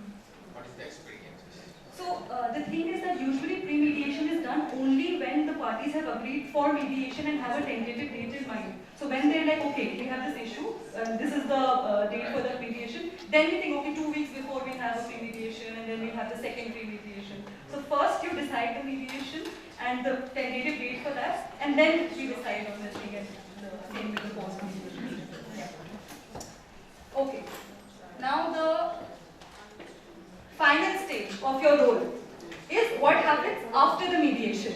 So we see that your role, you may be feeling that, okay, fine, I've drafted the settlement, I've got them signed, my role here is done. Now everything can go to business as usual. But no, our role doesn't stop there, because we have a lot of things to do with the post-mediation stage as well. Firstly, you have to make sure that you're constantly monitoring and evaluating the process and seeing whether the agreement is being enforced, implemented properly, and all the provisions are being complied with. Whether this has been done ethically, whether this has been done in good faith, and all sorts of post-mediation issues can come up at this stage. So to have a level mind to be able to tackle them as well. More or less, speaking very in a very simple manner, there are mostly two things that happen. One is either you reach a settlement, or the second thing is you don't reach a settlement. If you reach a settlement, then your role could be to formulate the settlement. If the settlement is formulated, to do the legal vetting and check for its correctness. Once it is signed by the parties, to make sure it is enforceable. If there is no settlement made, so you have to help guide your clients as to the best future course of options and what the alternatives are. But in a lot of these cases, like Justice Mittal also mentioned in her earlier slide that, there are cases which cannot be solved from mediation, but there are elements of it which can be solved from mediation. So there may be elements within these issues that may have been agreed to, but not the broader issues. So if one can make a list of these things which have at least been agreed to, and a list of the outstanding issues that can be taken up in future negotiation.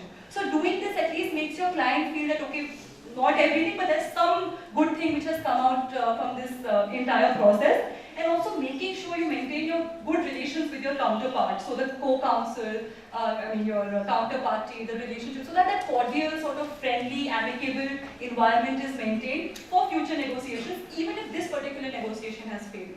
So this is something that, and if all of this is done, one can really see that one can actually come out with very value-added, satisfying and comprehensive kind of solutions, like you said, win-win for both the sides.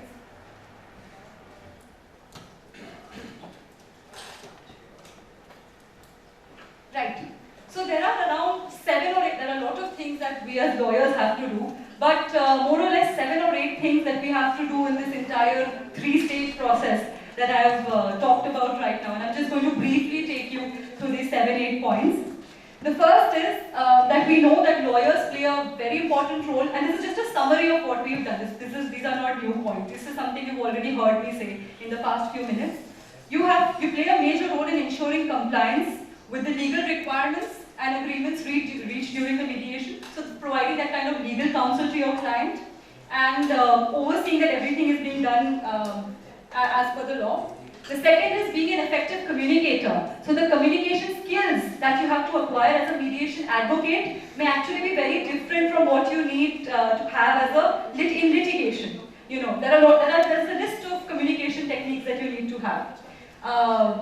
And like I said, effective communication will mean articulating your client's positions clearly, advocating for them, but at the same time engaging in active listening, paraphrasing, asking questions, being open-minded, having open body language. So there's a separate session I think you're going to have on communication as well, where I feel that you may be able to touch upon some of these aspects. Then a very important thing is building trust. One has to gain the trust of not only your clients, but also the other side. That is something which is very special in the mediation process. You have to gain trust of all the parties involved, because only when there's an environment of trustworthiness can actually collaborative dialogue happen, and you can actually reach mutually beneficial solutions. Then you may feel that, wow, mediation is such a great process, everybody is going to come in with a very friendly kind of an attitude, we are going to come out with great solutions, we're going to come out with creative options, win-win solutions. But it is not so, because most of the mediation processes and a lot of the mediation will throw up a lot of complexities on you, will throw up a lot of areas to navigate which you would not have expected earlier. So you have to use your presence of mind, you have to think on your feet, and you have to leverage all the skills you have to navigate these complexities. Another thing is to maintain neutrality. Trained in being a little biased and only thinking about your own client's objectives, how do you be a neutral party to the negotiation where our entire careers, our entire education and experience has driven us to be one-sided, has driven us to think of only one side? So this actually shift in mindset to be fair, to be neutral, to think of everybody's interest is very difficult. It's very difficult for judges who become mediators. It's very difficult for us as litigation advocates who get into mediation negotiation. So leave all the skills aside. If one is able to tap into this very basic thing of shifting of mindsets, then more than half of the battle is already won. Then of course, like I mentioned earlier, there are a lot of ethical considerations and code of conducts that are there for mediation advocates that you may be acquainted with. One has to maintain it's a given that one has to maintain the highest standards of ethical conduct and good faith throughout the process.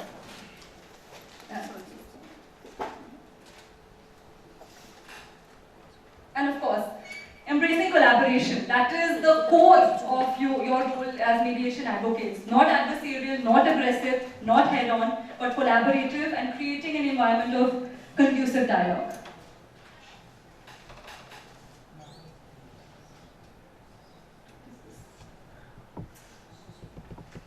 Right.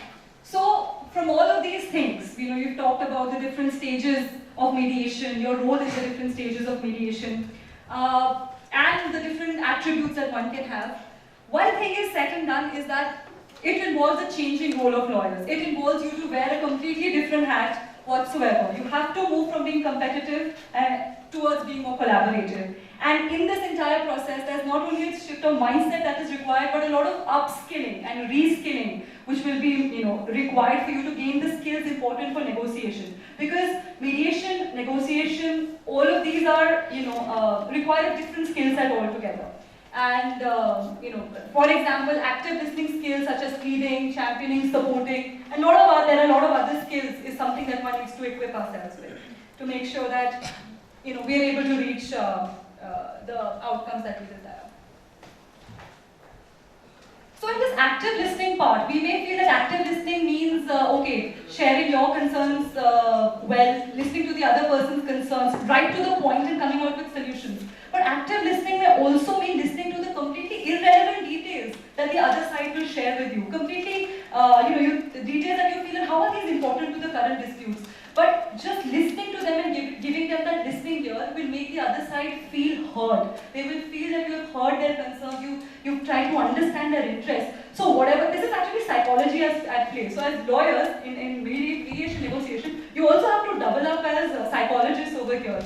And when they feel heard and when they feel that their interests have been catered to, they will be a little more receptive to the options that you propose, to the proposals that you bring onto the table, because psychologically they feel that that other party has given me a patient listening, so they must have considered what our thing was, our concerns are in that thing. So active listening and collaboration, all of this is very important, apart from your hardcore skills in negotiating and bargaining and all of that. Okay, so now we have spoken about our role in the 3 stages. We have spoken about why we need a change in the mindset. But you will ask that, I know that I have to do this in all the 3 stages, but how do I go about doing this? What is this change of mindset you're talking about? What is that new set of negotiation skills you're talking about? So, has anybody read the book Getting to Yes by Roger Fisher and Yuri? No. Has anybody ever, you have read? You have the book, right? Anybody aware of the Harvard negotiation principles? It's taught to law students also who are not in the ADR process. We were also taught yesterday. Okay. Harvard negotiation principles. So you know the 4 key principles. Yes. Great. So this book, Getting to Yes, is something that would be of benefit to a lot of you. So a good book to have and to be well acquainted with the Harvard negotiation principles. So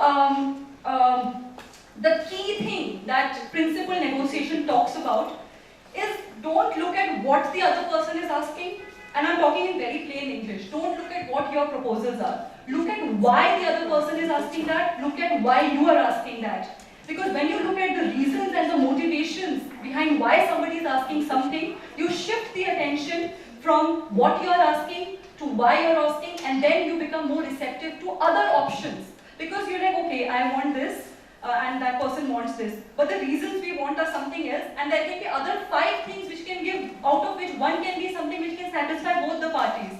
So this is that shift of mindset, and that going to the why from the what is something which is very important.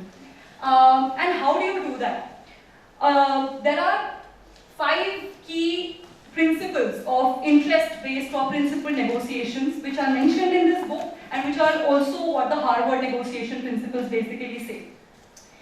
That firstly, when we talk about conflicts, we're not dealing with robots. We are dealing with humans who have emotions, anger, fear, resentment. There's so many social, cultural, so many personality and contextual things that one has to deal with. It's not simply a legal issue. So the first thing one has to do is separate the people from the problem. Be soft on the people. Don't engage in personal and ad hominem attacks. You attack the issues. So when you change from attacking each other to together attacking the problem, you're able to move forward in the negotiation process. Try to understand who are your counterparts. Where do they come from? What are their fears? What are their needs? What are their ambitions? What are the values which are of core interest to them? That's something which is important. The second thing is that separate the interest from the positions. And this is, if somebody's talked about the Harvard negotiation principles, I'm sure they would have gone into in-depth understanding of what interests and positions are, and that is what I also explained in the going from what to why. It's very simple, you know. Ask questions. Why is this particular proposal important to you? Why is this the only proposal that you're doing? What are your needs? What are your ambitions? Why do you consider to be most important? So asking these open-ended questions from not only your own clients but from the other side helps you understand the core reasons why somebody is asking this. And that is the key and the benchmark from which you can generate more options. The third part is, at the end, of course, and like I mentioned earlier, why, when you understand the interest, you're able to go out of the box and think of all sorts of solutions that may be there, expand the pie, and really come out with a solution which is even better than what your base offer was for both the parties. Now, the fourth part and a very important thing is negotiation. At the end of the day, the success of any mediation comes to one decision. Is it better for me to stay on the table and negotiate, or is it better for me to just walk out of the room? Walk out of the room. What option do I have after I walk out of the room? What is the best alternative I can get from just saying that, see you in court, or just saying that I am done with this mediation? So a lot of times with these heightened emotions, people tend to leave. So developing that before, that is the BATNA is, and there are a lot of other terms, but BATNA means the best alternative to a negotiated agreement. That is my walking out option. Can it be better than the best solution I can come on the negotiating table? And if for your party that is better, then of course it gives you negotiating leverage. If not, then of course it's better for you to stay on the table and negotiate. And last thing is to identify objective criteria. Now, here in all these disputes, it's very common to quarrel not only on personal characteristics but on the facts. Oh, my facts are correct, your facts are correct. And you keep on bickering and going to and forth on this, and that's where the entire negotiation fails. But at this juncture, if we are able to develop a kind of scientific temperament and we are able to rely on objective criteria. So initially when you set out the negotiation, you set ground rules, and during this process it's very important to stick to objective criteria while negotiating so that you don't fall into these to and fro sort of an arguments. What is this objective criteria? Objective criteria in a particular domain knowledge can be international best practices. In my case, in trade negotiations, it can be WTO decisions or NAFTA decisions, etc. It can be industry practice. It can be good scientific papers. So what is that objective? And here again I said, you're not only lawyers, psychologists, and now you're also policy people over here. So it's donning multiple hats over here. What is that objective criteria we can rely upon while making these while proposing these solutions? And all of this is what forms the core of interest-based negotiations. So just to cover up, principal negotiation is the way to go, and this is the approach one should take while engaging in mediation-related negotiation. 5 key issues: focus with the people, with all the parties, and attack the problem. Find out why all these people want what they are asking, because when you know why, you can change the what. And in this entire process, you're able to generate a lot of options. Of course, you come out to, you also consider the walking out alternative that you have. And in any kind of arguments that you face, rely on objective criteria. The other party may go, in all different directions, but you need to bring them back. We had agreed upon these ground rules. We had agreed to, look at objective criteria. We had agreed not to get into personal attacks. And in a lot of these negotiations, people tend to go, oh, but you had done that. Oh, but you had said that. Oh, but what if this doesn't work out? So you need to, and you will also get irritated in the process, but push the people from the past to the future and, just get them moving and going ahead. Okay, so this, we talked about getting to yes. So this is the journey to the yes. So on the right side, this is that orange thing. And I'm sure somebody would have told you about the orange problem. So can one person just tell me that? There is no mediation training which can happen without talking about this orange problem. So can one person just tell me the story little bit? So basically, their brother and sister, they wanted an orange, if I'm right. Right. So they wanted an orange, and they were fighting over the orange. So the father, I think, split the orange in half. Yes. Gave one half to either of them. But they didn't agree, they wanted the whole thing. So, but then the mother asked, why do you want the orange? And then the daughter said she wanted the peel to bake a cake. Right. And the brother said he wanted the pulp to make a juice. Right. So the mother just took the halves back, gave peel to the daughter, and the pulp to the son, and cases we feel that transactional bargaining or just splitting into two or black and white is the option to go. But you see, like in this case, so much value is lost. So much extra value generation that could have happened is lost in the process. So at the very core, I'm just getting into the basis, very core of this interest-based negotiation or a part of, which is a part of principal negotiation, is facilitating the process of change from the positions to the needs. So your role as lawyers, I'm trying to put this picture into your minds because words, with all these sessions, words may be lost, but if you're able to just remember this picture, it will give a good base to work upon. Your entire role is going to be to push your clients or all the parties from going from the smaller part of the pyramid to the broader part of the pyramid, from the narrower to the broader. How do you explain this slide? It's actually self-explanatory. The small two triangles, which are the dark blue triangles, are the positions which both the party take. In this case, it was I want the orange, right? The second triangle, the smaller part, is what they want. Why do they want? Why do they want the orange? One wants it to bake the cake, one wants it for the pulp.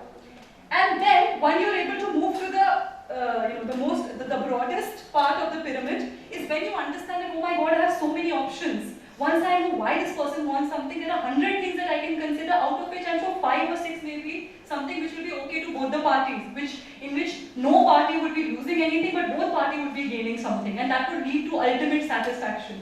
As lawyers, most of the time we're stuck on the top of the pyramid. But what we need to do is move all the parties. It may also be moving your own client from the top to the bottom of the pyramid, and that is where the process of change is actually affected properly. And that triangle in the middle is when you talk about the common and complementary needs. That is a solution which all the people are satisfied, all of them feel that they have been heard, and they've actually come out to a win-win solution. So this is the journey to yes, and this is the main conceptual thing that one has to, at the core, has to keep in mind when engaging in negotiations.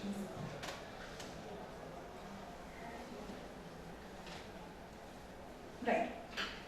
However, a lot of these times, this entire process that I talked to you about earlier, get back, is not very easy. Because emotions are running high, people are angry, people are probably abusing each other. They're extremely, there are heightened emotions. We are not like counseling psychologists that we're able, or teachers or something that we're able to deal with these emotions. But one has to, understand that a lot of times, fear is the thing that actually drives this kind of anger. There are underlying fears that these people have, which actually lead them to be very angry. There is a book called Psychology of Mediation by David Hoffman and Richard Waldman. And there they talk about that there are mainly 3 things that come to a mediation table, as seen in most of the cases. First thing is, a party comes to you, says, okay, I am right, the other party is wrong, that party has done this to me, that party has done that to me, I want this to happen and I don't want to give anything to the other side. Please lawyer, please mediator, please come and rescue me, I am the victim over here, I have been wronged. Then they reach the second stage after, casting and everything, where they say that some feelings of guilt and some feelings of shame come, and they think that, okay, maybe I also had some role to play in that problem, in that dispute. I didn't also talk properly on that day, etc. Okay, maybe, yes, I was also a little bit at fault. So here you see that shifting of gear. And at the third stage, where they actually open up completely and they openly express their fears as to why they said the first 2 things at the same place. And this is where they will express their fears to you, and this is your role when counseling with the client before mediation is agreed upon comes into play. And if you're able to alleviate these fears and assure the client that these will be addressed to in the mediation process, assure that, with all your tactics you're able to create a level playing field, it's going to, go a long way in making the mediation successful. So this is what it is, and this is where your skills and competencies also come. Right. So we've talked about principal negotiation and how interests or identifying interests play a very important role. So this is interest-based negotiation, but it's a part of principal negotiations, no new or separate concept to deal with. Here, like you say, that you start with stating your positions. That's at the bottom left part, where you're saying I want this, I want that. Second thing is you try to identify the needs and wants by asking open-ended questions and a lot of other things. The third is, after knowing why, you're generating options, you're brainstorming options with your counterparts. Then you're evaluating these options. Remember I said reality testing, looking at the weaknesses and strength of your case, looking at objective criteria. Are these options going to give us the solutions that we want? It is here. That is also part of testing the feasibility. Can these be enforced? Can these be implemented? So again, coming down to your question of compliance and enforceability, at this stage is where you deal with it, when you test the feasibility, the actual probable outcome or forecasting of the outcome that can be. And then you refine the option. Once you have 10 things, you come down to maybe 3 or 4 things. For example, you select a solution and of course then you create a plan for implementation, because you remember I said there's a post-mediation role also that you have to play. Make and document the agreement, and of course then try to implement and enforce the agreement and deal with any sort of post-implementation issues that may occur. So in this entire process, there are 4 things that one needs to take solace. Truly identify what the problem is. What is the nature of the problem? Like I told you, separate the people from the problem. Determine what your preferred outcome is. Try to understand what the preferred outcome of the other side is. And prepare a chart based on the 4 criteria I mentioned in the Getting to Yes and Harvard negotiation principle. People, problem, interest, objective criteria, options and partner. 5 things. So once you have that conceptual chart with you, it's much easier to have that, to build upon that during your negotiation. Once you have all these 5 things clear, if you feel that negotiations are going out of hand, you can keep on coming back to the chart and seeing whether things are going according to what you want to. And like this entire process, active listening is very important. Engaging in communication skills like reframing, just to satisfy the other side. Let me be clear if I understood you correctly. You're asking the other side, is this what you said? How did you arrive at this position? Why do you want something? Would you be okay in suggesting this? So this kind of language keeps everybody, instead of saying, oh, we want this, we want that, it keeps everybody in that friendly, amicable mood. You're okay to take breaks. Like I'm not taking any break because I'm constrained with time, but in mediation you can take breaks and actually properly evaluate the options given to you. You don't need to be pressurized. There may be a power dynamic or power imbalance in a particular mediation, but you can take your break. You don't need to be pressurized by any kind of proposal which is given to you. And you can say it in a very cordial way that you've made a very interesting proposal. I'm sure that you've taken a lot of time and effort in making over this, but I'd like to consult with my other teammates before getting back to you. So one can take time during negotiation, and you just don't have to respond to them on the spot. And of course, absolutely don't be pressured by take it or leave it options. Even if the other person has that walk away option, you don't need to be pressurized by ultimatums. And at the same time, refrain yourself from giving ultimatums, because then they can actually reduce the pie of future successes. And of course, as lawyers we already are, be very aware of strongman tactics, manipulation, which can happen. We have to act in good faith and act ethically, but we also have to ensure that everybody also, the ground rules need to be set. Nobody should raise their voice, rude behavior and all of that. So the ground rules need to be set accordingly. So all of this is part and parcel. This is the process of the negotiation process which forms the core of the during mediation role. Remember, pre-mediation role, during mediation, post-negotiation, post-mediation. So this principal negotiation, these 5 key principles, this entire process and the approach one needs to take forms part of the second thing, which is your core, which is the during mediation process. So I hope with this you've gotten some understanding of the different junctures of mediation where you have a role to play and how you can contribute to core negotiations during the mediation. So till now, does anybody have questions regarding whatever I've explained, anything? Because then I'm going to move on to some skills and knowledge areas that you need to have to equip yourself to become good negotiators. So till now I've explained what this negotiation will entail. Now I'm going to talk about what kind of skills and knowledge classes one needs to be equipped with. So just because before moving on, I want to ask if anybody has questions on the procedural part or anything that I've covered till now. No, okay. I also understand that this is probably one of the first times that you've been talked about, with respect to the role of lawyers, and it's already become like a little, not very intense, but a little deep dive into the different roles. So maybe once you get into mediation advocacy and once you start coming, you may have more questions about the problems that you're facing. So now I'm going to move on. Okay. So we've talked about different stages. We've talked about what the negotiation process is going to look like. So now we can answer the question, what are the effective skills that we need to develop, and what are the areas of knowledge that one needs to be equipped with in order to become a good and effective mediator. Now all of these that I've listed on the PPT have been shared with you throughout my explanation in the past few slides. The first is to have emotional intelligence.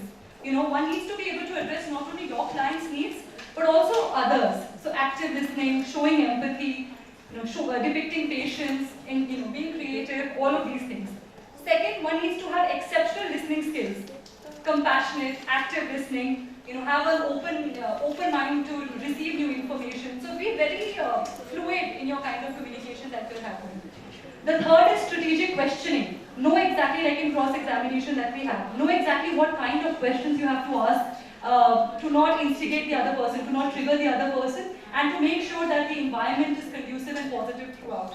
So, and this would usually mean asking very broad, asking open-ended and exploratory kind of questions in this process. And empathy and depiction of empathy is something which can soften any kind of dispute, which can soften any negotiation process, because it helps deepen the connection with your counterpart. So developing empathy becomes a very important process. Trustworthiness, like I mentioned earlier, gaining the trust of all the parties and gaining that credibility. If you are gain the reputation as a trustworthy and credible lawyer, there are no power that can stop you to grow in this profession and to, because your reputation is what is going to take you in front. So this is very important. And of course, preparation, as we do in courts. Just because it's an informal and flexible process doesn't mean that we're not well prepared with the facts and the legal analysis of the different positions that we'll be proposing, because everything is not going to go smoothly, and there are going to be times where you may have to use this preparation to guide your client and yourself during the process. And of course, flexibility. This is something again that has to be iterated. We are not too flexible as lawyers. That is not what part forms. That's not what our blood kind of leads us to do. So, and be very creative, be flexible, be creative, and have patience in the process. Open yourself to different options. Engage in brainstorming, open communication. Get people together. Get them moving forward. All of these are something which is going to go a long way in becoming an effective mediation advocate. Okay. The 8-9 skills that I talked about, and this is probably I just have 2 more slides left, 2 little intense ones. So if you may be getting a little tired, that's just a heads up to stay awake for just 2 or 3 more slides. Okay, so now I've talked about the essential skills that you have to have, the personality kind of skills that you need to have. Now this slide in particular talks about the different knowledge areas that one needs to equip with if you want to become an effective mediation advocate. Each of these knowledge areas is something in which we can have a separate session in itself. But these are the key areas that if you're equipped with these, it will be, you will be able to be a good mediation advocate. So I'll just go one by one and touch upon these 7-8 points. The first thing to have a good knowledge, and you can do this through self-learning also. Training sessions are important, but with so much information available online, you can also teach yourself in most of these things. And there are best practices. A lot of international organizations, a lot of countries have done so much research and publication in these areas. You will find a lot of reports and a lot of knowledge online that you can refer to as well. So the first thing that one needs to develop knowledge in is just acquainting yourself with the various kinds of dispute resolution processes, including hybrid ones like I talked about, MED-ARB, ARB-MED, MED-CON, etc. And what are the potential advantages and the drawbacks of each of these processes. Because we are talking in particular about mediation as an alternate dispute resolution process, get into the core of what are the types of mediations, what are the types of mediators, what is the theory, methodology, what are the advantages, disadvantages, what kind of disputes should not go into mediation. Just because mediation is a good process doesn't mean that all kinds of disputes can get into mediation. What are the possible costs that come over here? What are the role, what kind of mediator you want included, what kind of role they have to play. So that's the second thing one needs to develop expertise in.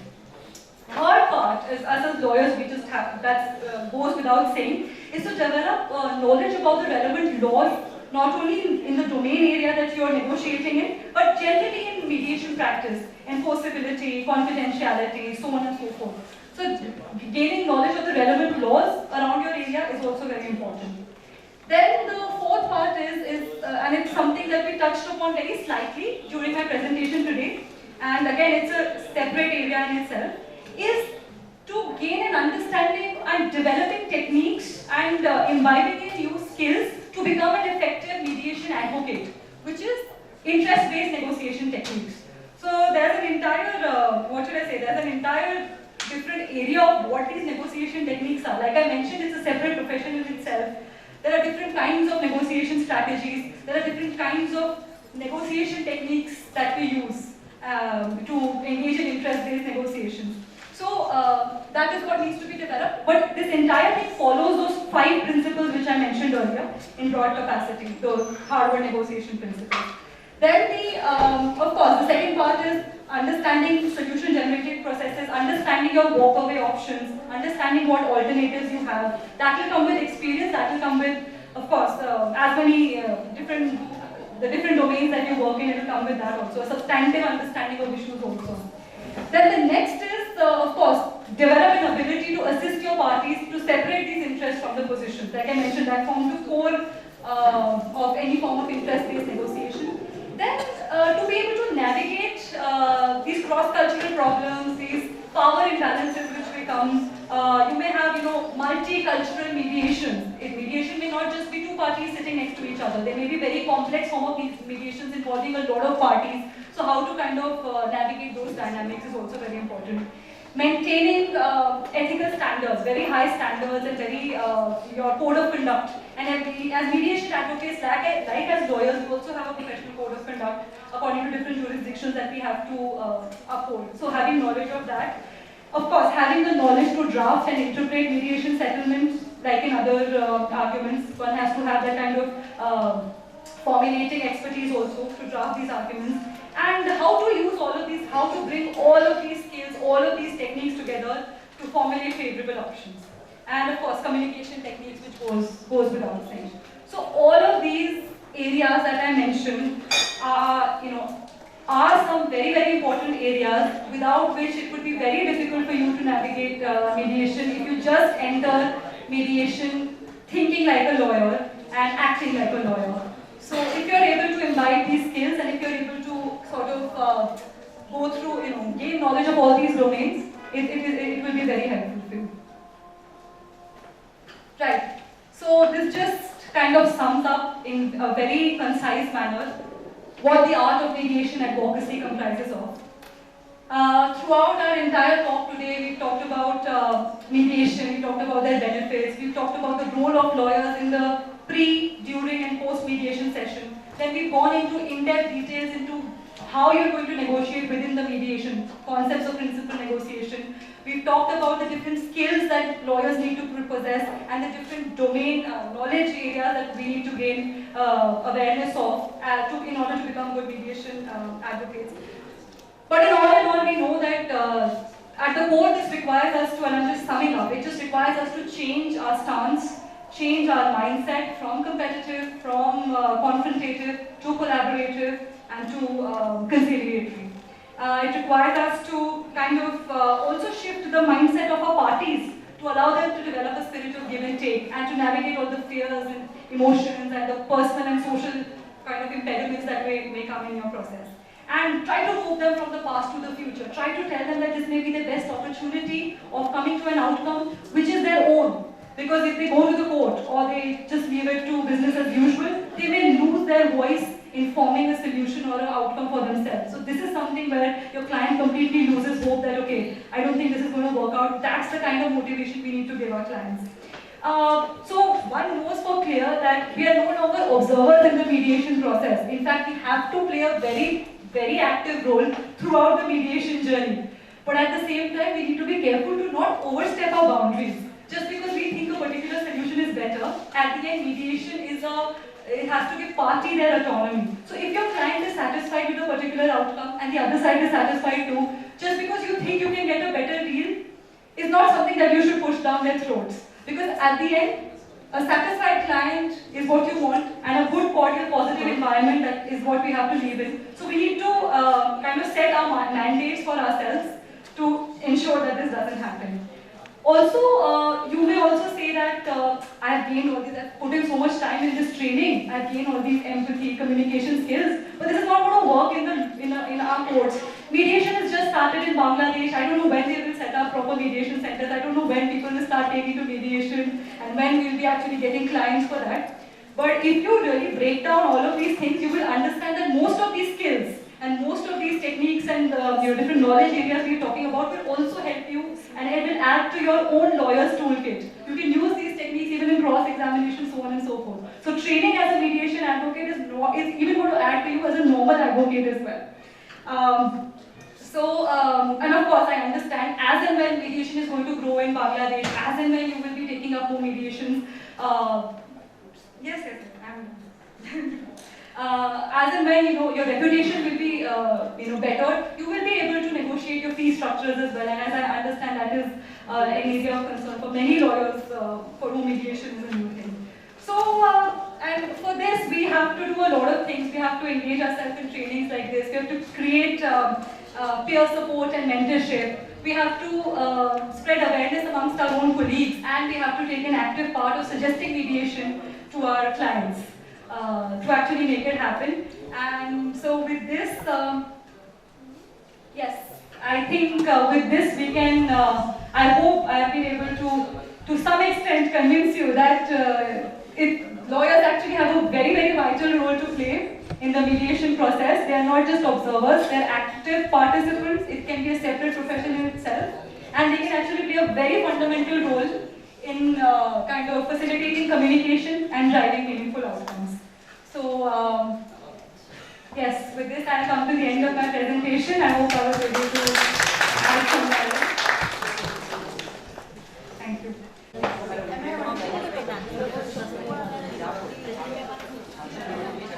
Namaskar.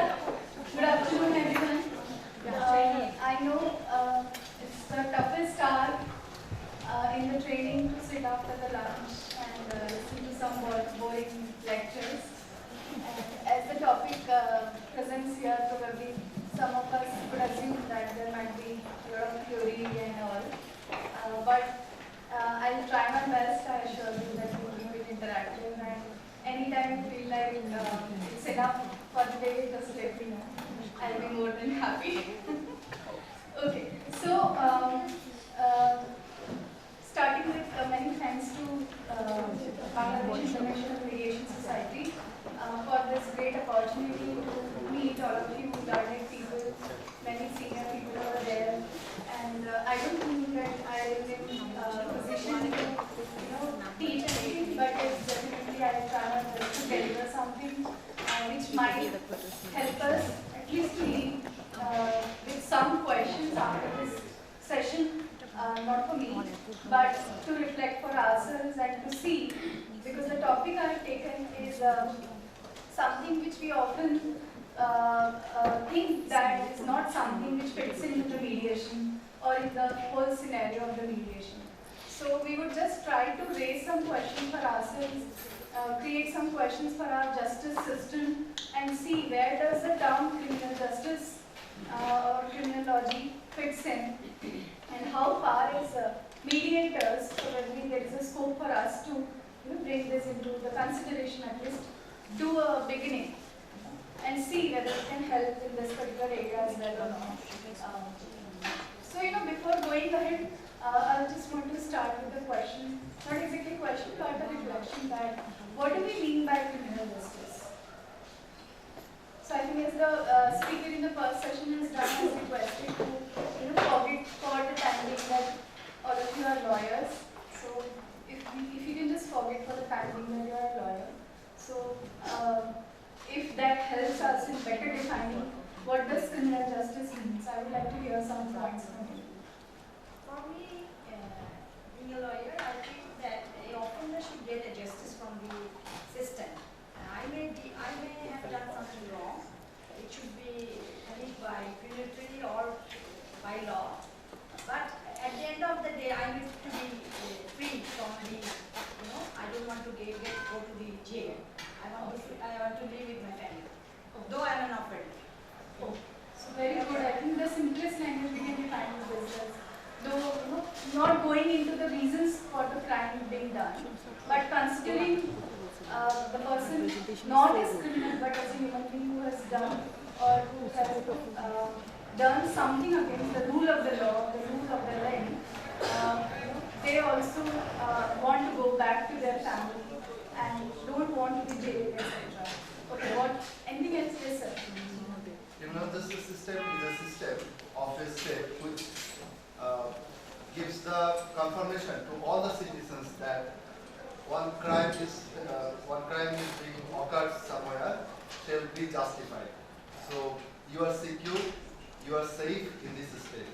So criminal justice system is a system for security of all the citizens. Okay, so you basically a bit of a lawyer's perspective. Try to define the criminal justice system, and that we are here as part of the criminal justice system. We are in an important role, and we are here to make sure that we don't, overrule anything and abide by the land, rule of the land. Okay. What else? So please note that I am not using the word criminology over here. I am insisting on defining criminal justice, and also insisting on defining it if possible from other perspectives than law. Yes, sir.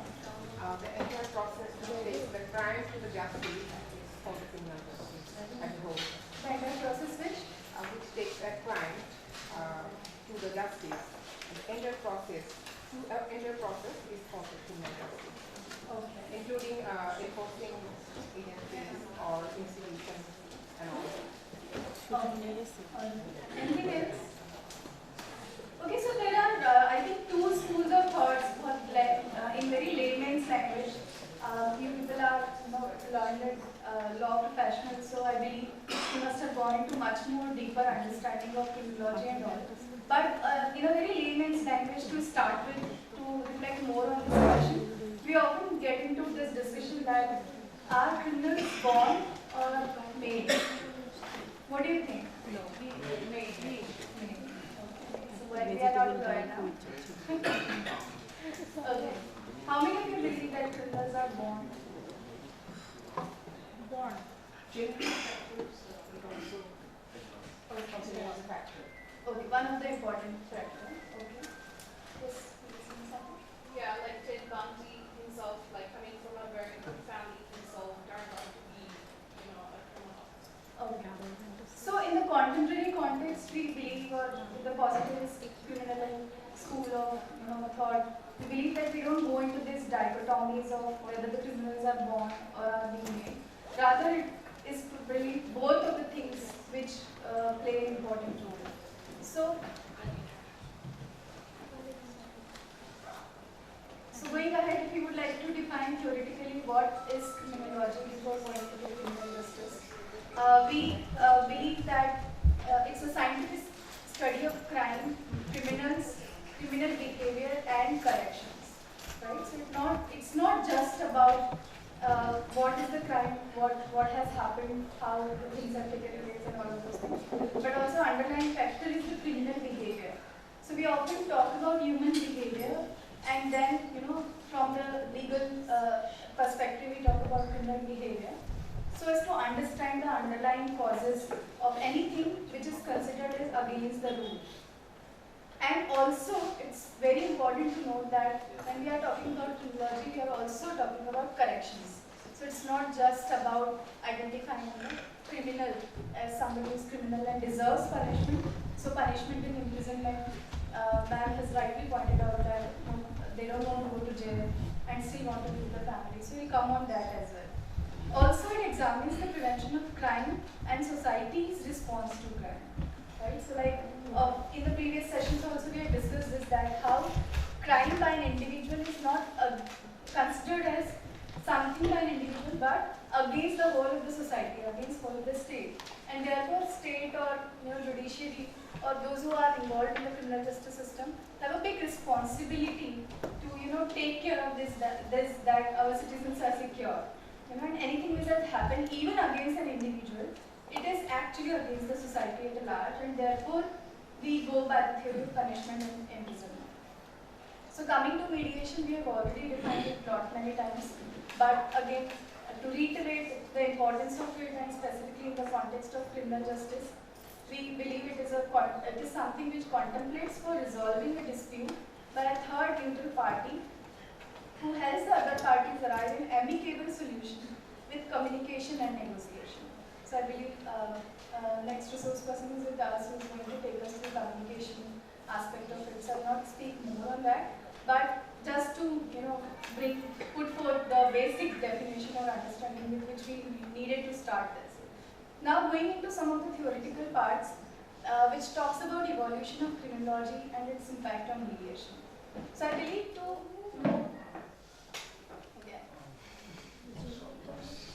if you want to look into the history, how is this perspective evolved? Like many of the sessions have evolved going into the mediation or history of evolution of mediation in the various contexts and various perspectives involved. So similarly, we look into the, to uncover the benefits of,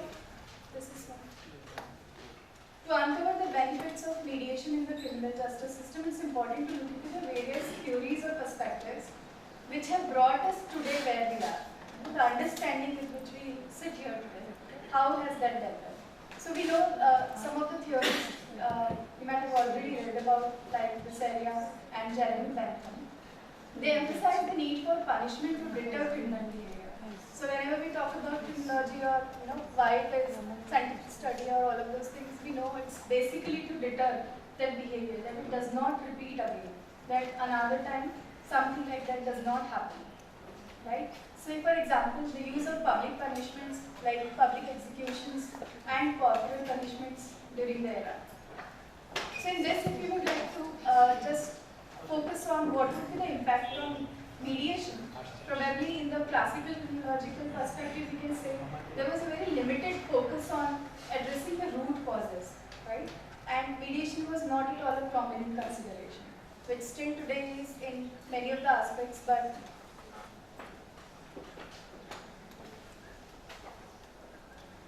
so that is about classical criminology, which has no consideration of mediation into it. A very, very classical way to just define that criminology is all about taking steps, legal steps to deter the criminal behavior. Then if we talk about positivist criminology, which came into picture in the late 19th century, theorists like Lombroso, Ferri and Garotta, they probably have played a very, very significant role in identifying what are the focus areas. Say for example, they said that from the classical theory, they actually proposed that there has to be shifted from free will to factors which are beyond individual control. And now here comes into the picture all of these factors which some of you pointed out, like biological, psychological and sociological differences. So therefore we probably then discuss that individuals are not born criminals who can be identified with certain XYZ things like identifiable physical or mental traits, and therefore punishment is to be tailored to the individual's circumstances. And that brought into the picture, so it's still quite small. Is this fine? Is it visible? So therefore we talk about reformatories and all those efforts which have then shifted the focus to look into the root causes of criminal behavior. Like probably we talk about why do we need development or why poverty is an issue, because somewhere it remains the underlying cause of it. And whenever we talk about the population of the prisons, which is I believe a very, very important concern in countries like ours, still today, right? Overpopulated. So what is the underlying cause behind it? Is it poverty? Is it something else which is resulting into this kind of things? So poverty, or maybe many of the times it could be even mental illness, which is in which case the reformations and efforts have to be shifted. So here we see that in terms of impact of mediation, recognition of individual circumstances influencing criminal behavior and the scope of potential for mediation to address the underlying issues. Probably this is the area where we see. I'm sure you must have heard about Nirbhaya rape case, and all those proceedings which took place were prepared, and the number of years it took. And then after that also there was a lot of amendment in the Juvenile Justice Act altogether, and many more things. These are the result of probably this shift as well. So don't label me as criminal trying to justify these things, but just to reflect on the other aspect of it, we need to sometimes take the other stand as well to understand things better. Moving on, if we talk about Chicago School and Social Ecology, which was basically proposed in early 20th century by theorists like Park, Burgess and Shaw. They especially focused on factors like social and environmental things around us and have seen this as a result of social disorganization. You must have heard about Naxalism, Maoism, etc. So we know these are basically the result of the social disorganization. The state was not listening, the state was not providing what they wanted to, even the basic things which as a human beings that community wanted to have.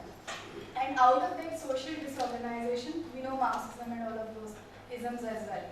So because of that also sometimes these social and environmental factors specifically result into criminal behavior. So here the basic idea is that crime is the result of social disorganization. Addressing societal issues is crucial for crime prevention. And that's why we see every time the election is around here as well. And we know why the protests are taking place, or why what is that which majority of the population want, which the state is probably able to give or not give, and things like that. So that results into certain kind of resistance, protest, etc. if that does not happen. So here, community-based interventions which are aimed at improving those conditions in crime-prone areas is also something which we look into. I believe there is a session on community policing as well. The role of the police in mediation. So this is nothing but a step towards this kind of community-driven efforts. So here we see there is a growing acknowledgement of societal influences, and mediation gains relevance in addressing the community-level conflicts. Right? This morning also Justice Ma'am talked about it. So I think this is how we may probably see the scope of it. Now coming to the neoclassical school, which reintroduced the classical ideas, and very interesting to note that it emphasized on the individual responsibility alongside the situational factors. How? By acknowledging that situational factors, but stress the importance of personal responsibility and consequences. Right? Yesterday only I was talking to our driver Bhaiya, who is dropping us here and taking back to Gurbani. So we were talking, why is this protest happening? How you think the current Prime Minister, she's inspired this protest and all. So you were saying that the development work has well taken place, but she's not very pro-people, or probably things which help the people on the ground to relate with the system or the state, that is probably not happening, and that's why people feel that she's not pro-poor or pro-people, etc. So we see that these all also result into shift in the perspective. So the adoption of deterrence-based strategies in criminal justice policies again come into the picture, and in context of mediation we see there is a potential synergy because mediation aligns with personalized approaches while considering the situational context. Right? We often get into this discussion also that the criminal justice system is adversarial. We don't, we believe on the evidences, we believe on the facts and all of those things, but sometimes considering the situational context is also important. So there again we see the scope of the mediation. Going ahead from this mid-20th century, we see that there was an era when criminal justice reforms were introduced, which resulted into shift towards rehabilitation. So by the late 20th century, we witnessed a move towards rehabilitation rather than pure punishment. Right? So when we talk about criminal justice system, this is also very important. So one thing we can take as a takeaway we can take with us today is that we are also, as part of this system, we are also responsible for looking into rehabilitation, because recidivism again is a big issue, and we don't want that crime to be repeated again, and that's why we are here, right? So, but if that circle is only allowing or giving that scope, then somewhere the system fails. Underlying the system fails. So therefore, a big responsibility is to look into how can we move towards rehabilitation rather than pure punishment. So here, increased focus on reformative justice aligns with mediation principles of resolution and rehabilitation. Moving on to restorative justice movement, I'm not sure whether a specific session on this has happened or not, but again and again we have been mentioning this word, and especially in context of criminology, the discussion ends here.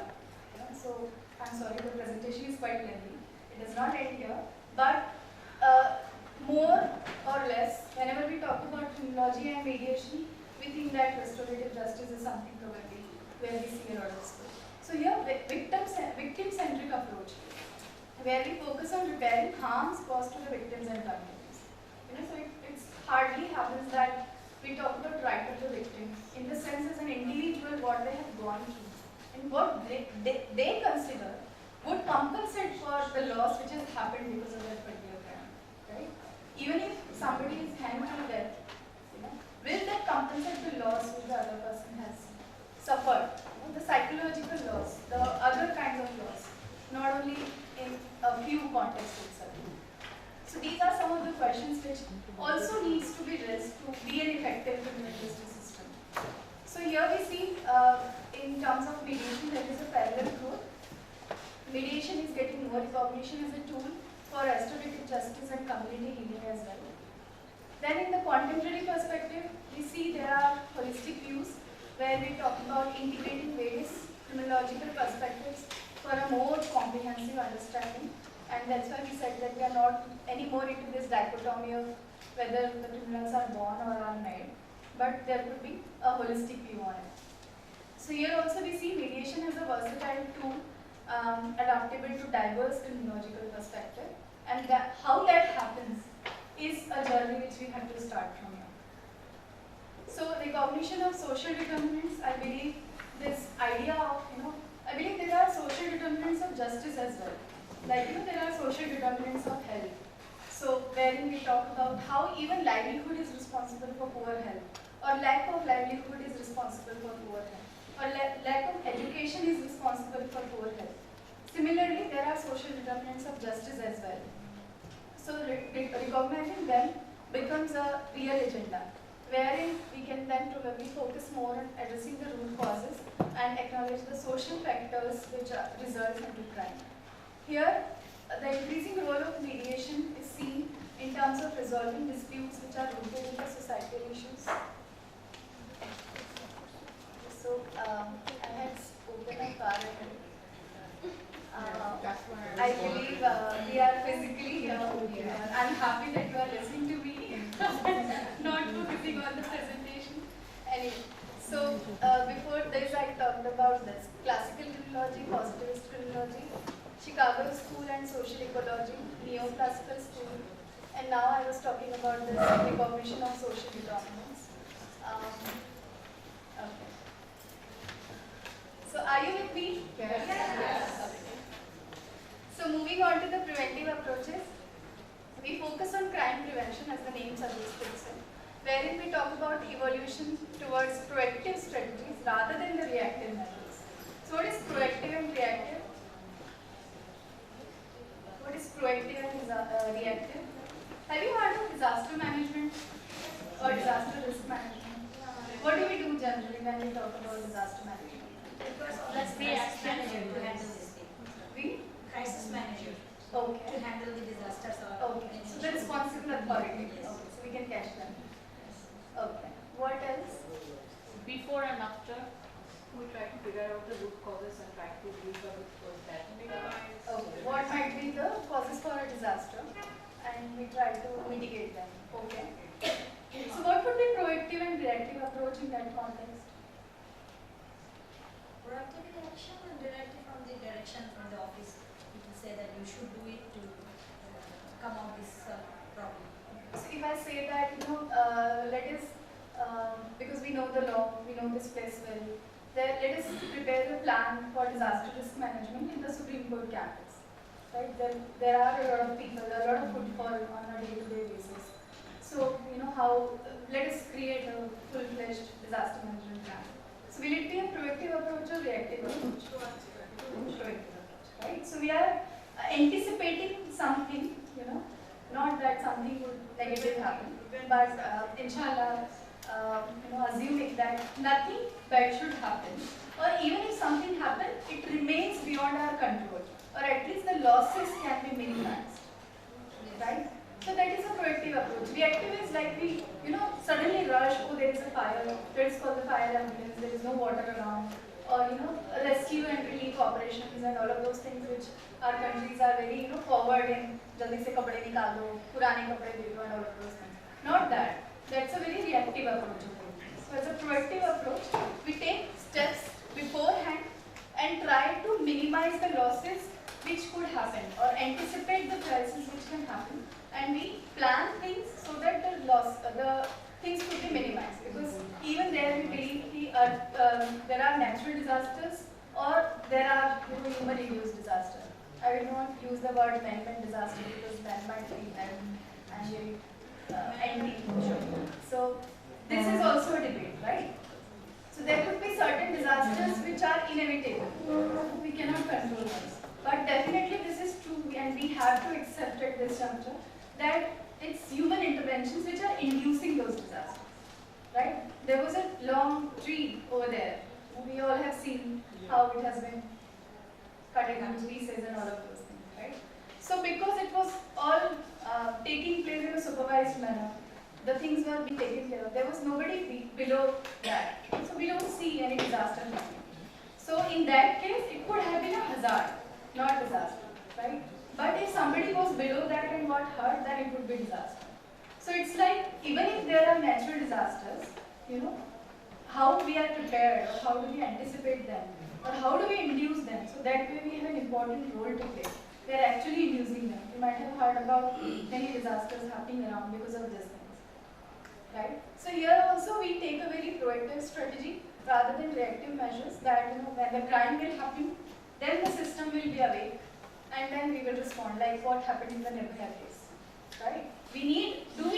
Do our countries need such kind of cases to happen, and then to come up with law or amend these laws which have been existing from long and have not been amended to it, right? So it's the high time that we raise certain such questions, that are we going on the same thing, or are we going to be proactive, anticipate such disasters, if I have the liberty to use this word, and be prepared for them, anticipate these things that might happen, and how are we going to at least prevent them, and if not prevent, how can we mitigate the losses which might result from any such things. So mediation as a preventive tool here again has a significant role to play, which can address conflicts before they escalate into the criminal ends, right? And there have been international and national examples shared again and again which show this, that this has happened. So here we come to a bit of trying to look into how do we differentiate criminology and criminal justice. So the origin of the term and everything we can read about, but we know criminology involves the study, so it's basically a discipline which involves the study of criminal activity, socio-economic causes of crime, and very important, what are its consequences on the society as a whole. So essentially, criminologists are social scientists who examine society's response to crime and suggest ways and means of crime prevention.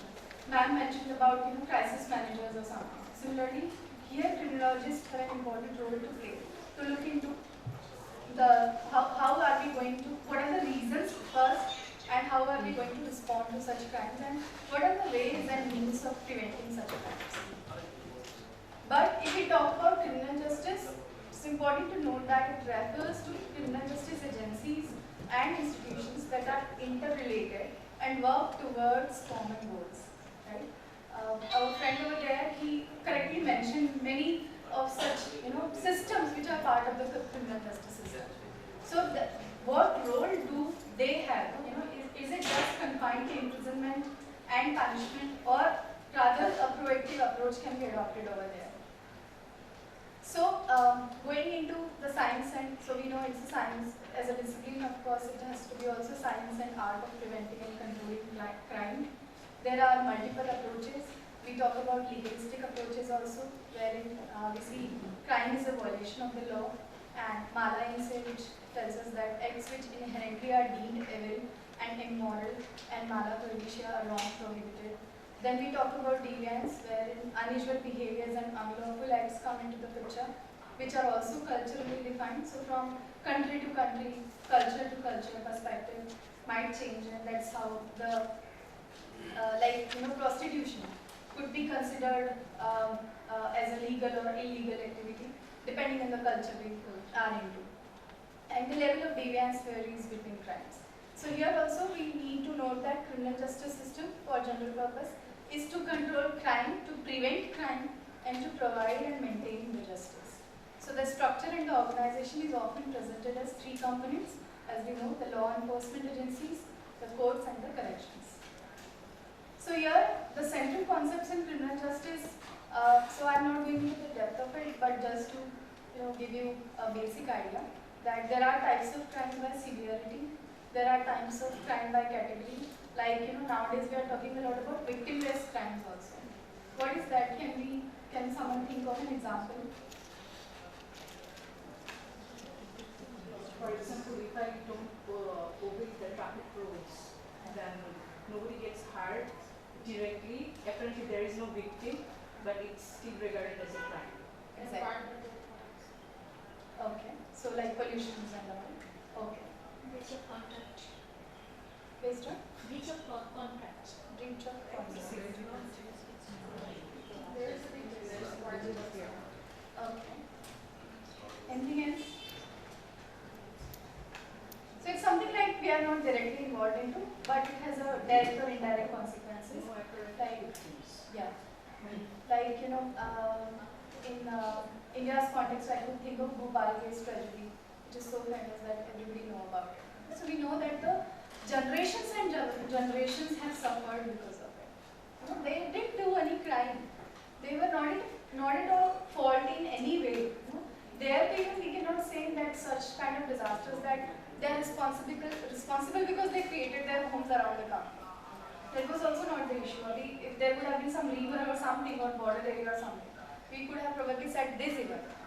That was not a safe area, safe geography or something. The possibility of floods and everything was higher, and even then the construction was done. But that was not the case. But still we see even today, there are people who are suffering. The generations have been suffering. They have lost so many things and things like that. So these are also the crimes which are something which are gaining attention and consideration, and how in this context mediation can play a role. Then there are contextual nature of crime, wherein we talk about illegal behaviors, which also again vary by location and time period, prohibition, or may vary by representation. If there is an affluent community members who have autonomy, in the morning itself this example was given, cases dropped or reduced to a lower charge, those without resources, or those who are labeled as criminals. So this is also happening. At least I know for my country, most of the population or inmates, the prison population is many of the times labeled. So this is also happening. So those who are labeled as criminals.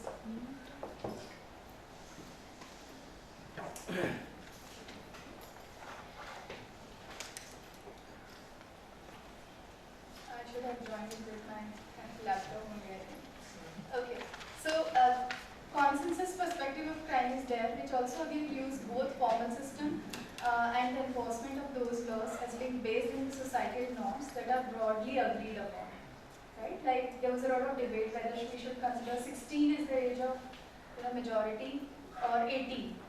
A lot, even the NGOs or civil society workers or social workers still advocate for this, that 18 should be the age. So there are many of such areas wherein even the societal norms are being accepted or considered as primary way to define how things are going to be. And unfortunately, in context of children, the definition of children varies by law too.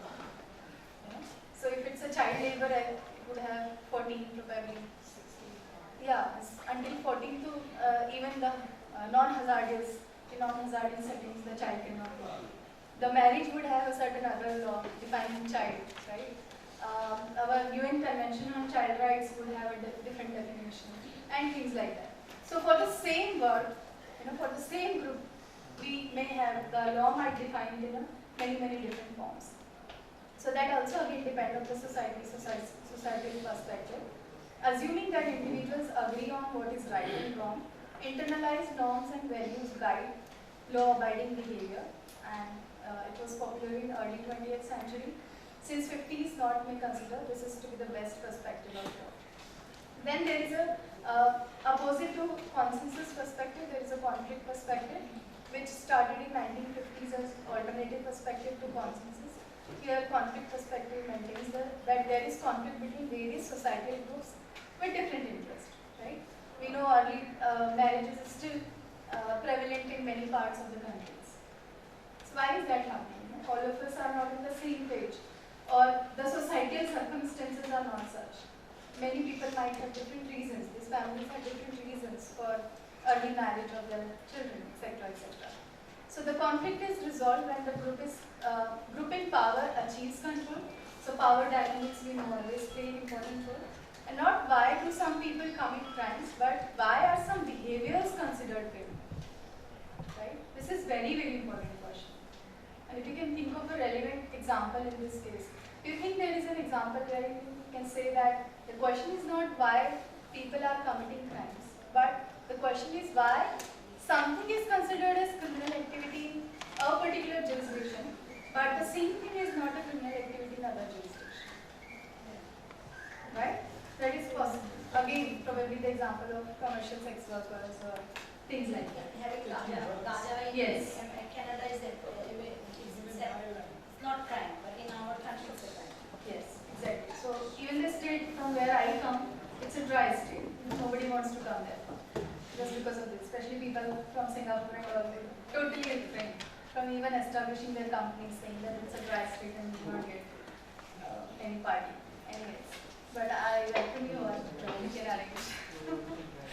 So, not why do some people commit crimes, but what again an important question we have to take is why a particular behavior. So why the countries which Sir is mentioning, they consider it as a criminal activity. Why a particular state in the country with so many states and so much of population, only 2 states I believe, as far as my knowledge, Bihar and Gujarat are dry states, rest are not. Right? So our students, they go 100 kilometers ahead, Rajasthan border, and they have a party on weekend and come back, and that's totally okay. That's totally legal. So why is that kind of use? Why? So these are also certain questions which we need to raise. So as I pointed out in the beginning that when we are trying to understand criminal justice and role of mediation, an important question for us as professionals in this field is important to again raise is what justifies punishment. So what do you think on this? What according to you justifies punishment? In context of our children, especially the young mothers here, we might see that nowadays parenting is a very different kind of style. And some before they are biting. Huh? Yes, ma'am. Mothers are beating their children. Is it? Yeah. Okay. But now it's changing. Okay. So yes. So earlier, it was like this is the only way how children scolding and beating and all. But today, if you raise hand, it will be like you have done some crime. You are not allowed. You are beating your child. You are controlling them, controlling their behavior. You are doing everything. You are telling them no. Things like that are also happening. It is obvious that previously the parents were respected by the children. Enormous. But these days, the parents are not respected by the children. We don't say it in front of our children are not respecting the mothers and fathers. We used to beat it by the mother especially in such a way that I think nobody's hands and back are spared. Okay.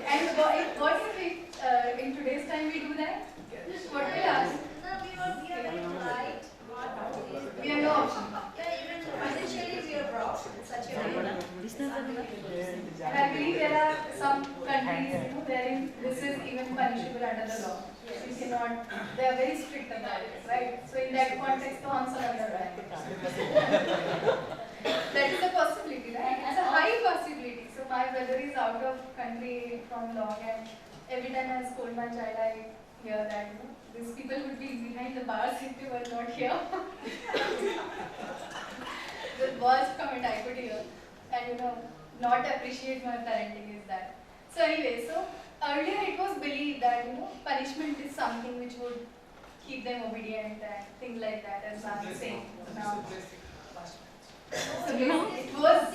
Grandparents used to say it's a blessing so that the children don't say anything to the parents. Because grandparents is, they used to moderate the children such a way so you don't shout on your parents. But these days, nobody's there. Examples. Grandparents say that your daughter is wearing something different. Grandparents will say that she's a fashion-loving girl. And he is also by the time. Yeah. So time is changing, and so we are also developing modern.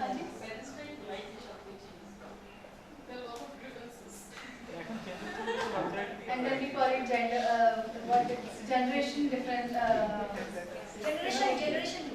Yeah, generation gap. But a single person thinks different things is in another level. For example, my mother critically in one way and my younger brother and sister in a different way. Oh, okay. So discrimination is the family rule. Okay, you being the eldest one? Yeah. Okay. So, yeah, so in that way we see that the theory of punishment was something which was very different at that point of time. Now probably because we are more educated, we talk more about the psychological impacts of it and the long-term consequences of it, which the child might be left with. And therefore, considering all of those things. So simultaneously, theoretically we talk about the areas where we need to control them, we need to not control them. And there are positive reinforcement, negative reinforcement, because there are certain people who you will say, yes, you have been doing very good, very good, very good.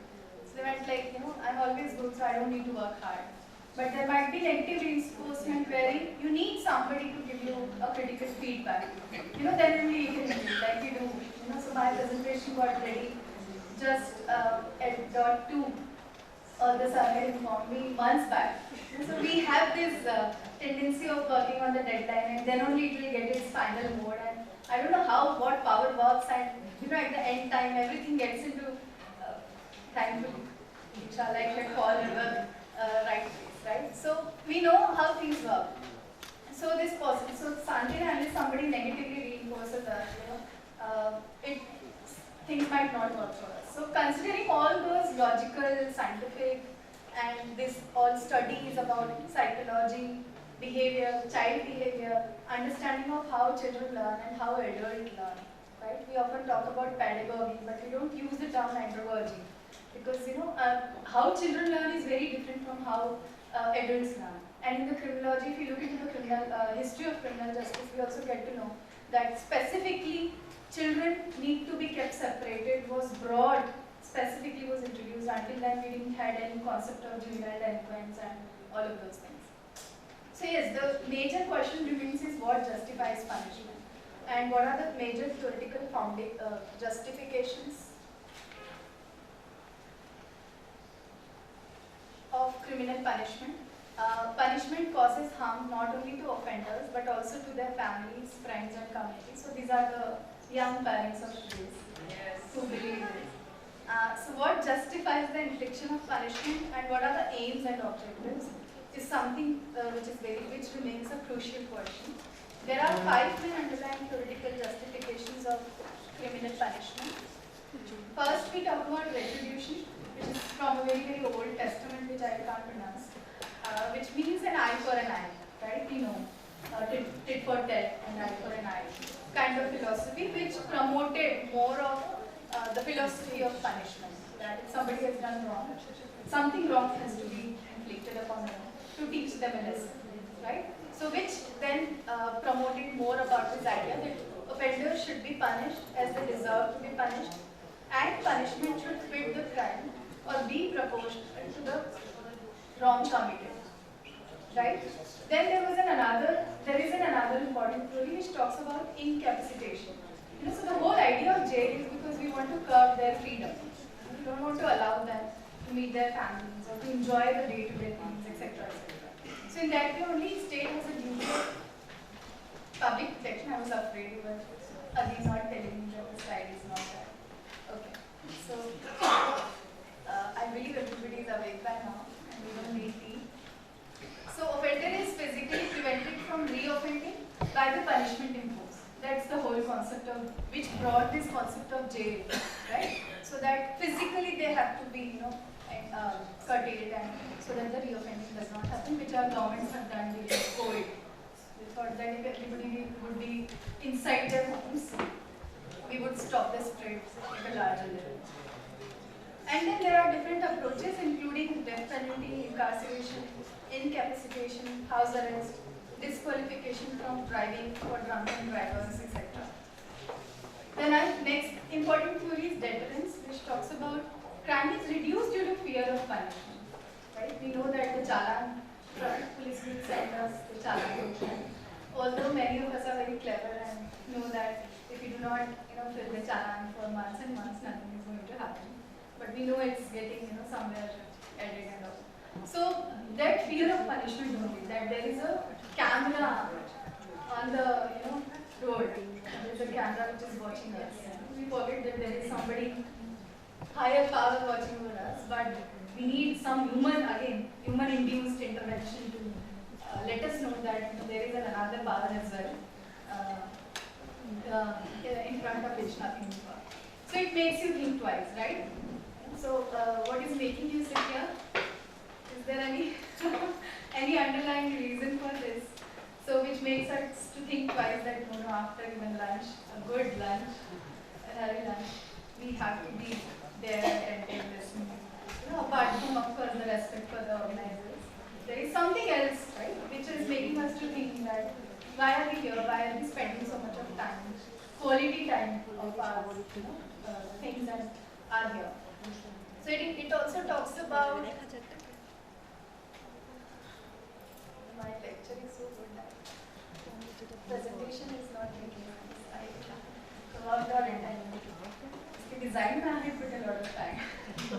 Okay, so individual deterrence, wherein we prevent the offender from committing further crimes or crime is not repeated due to negative experience of punishment. Like I was talking in context of children, positive reinforcement and negative reinforcement, right?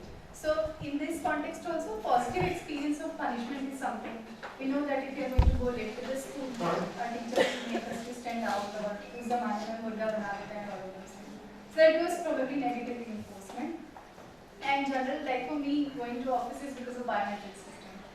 So I don't know if it is here as well. Thankfully, the officer has not put any biometric here. But otherwise, we would have also thought twice, right? So it's a kind of individual deterrence which works. Then general deterrence, offenders are punished to deter or prevent others from committing similar crimes.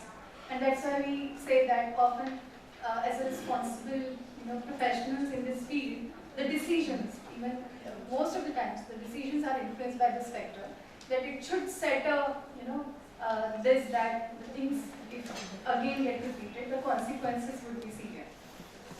So we want to set that.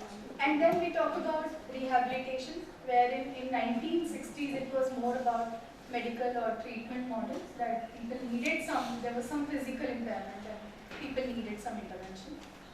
So punishment is an opportunity to provide reform.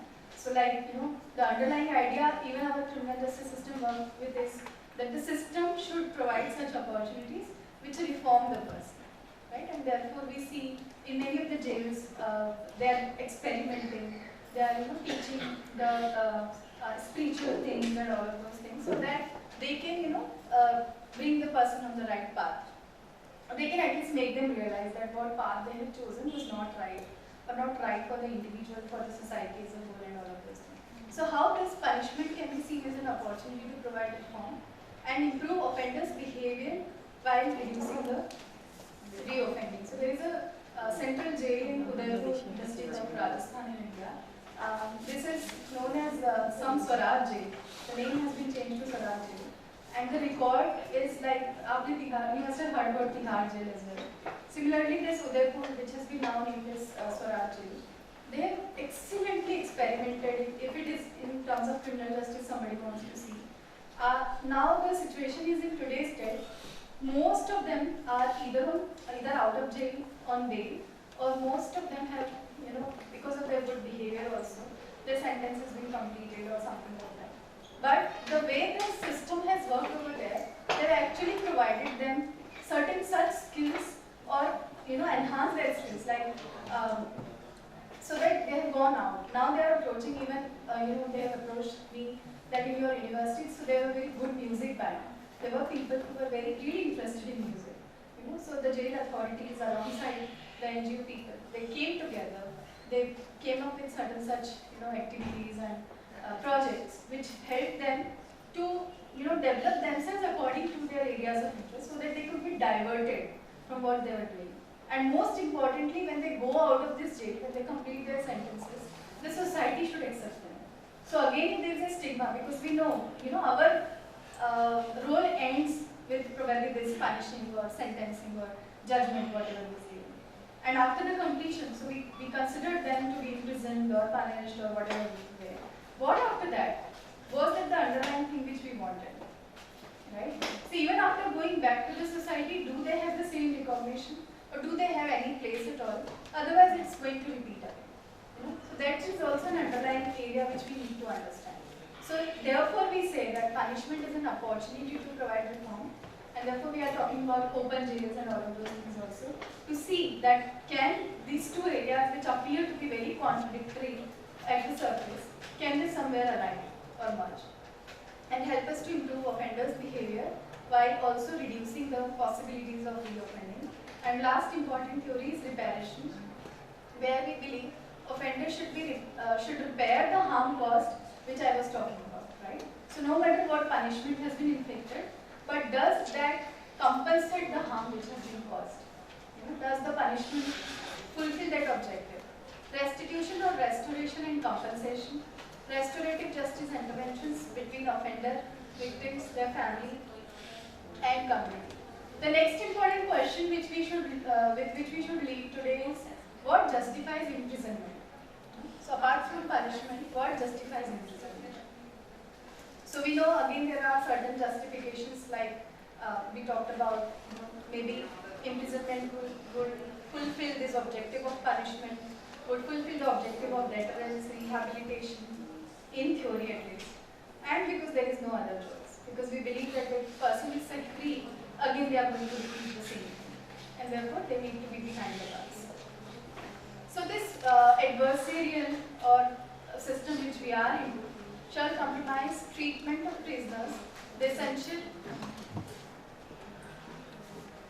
aim of which shall be their reformation and social rehabilitation.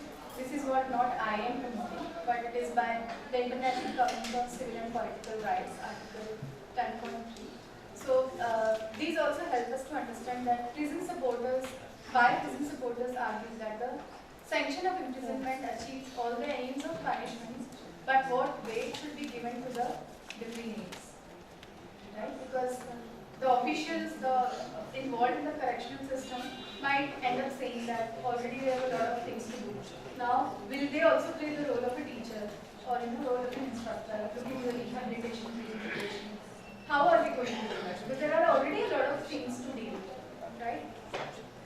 So these are also the important question. And then there are various philosophies of punishment which also coexist in the criminal justice system, which drive the behavior of the criminal justice professionals as well. And sometimes they are in conflict with each other and society. So how a society decides to punish offenders may vary depending on its culture. Many views of punishment can exist in a single culture, such as for example, an eye for an eye, where we believe that equal retribution for a wrong is required. Just deserts. Like in the very, very old times when Elizabethan poor law came into the picture, there was this concept of deserving poor and the non-deserving poor. Right? So those who are deserving poor would be assisted by the government. What our government nowadays calls social policies, right? For every team, we have a social policy in place.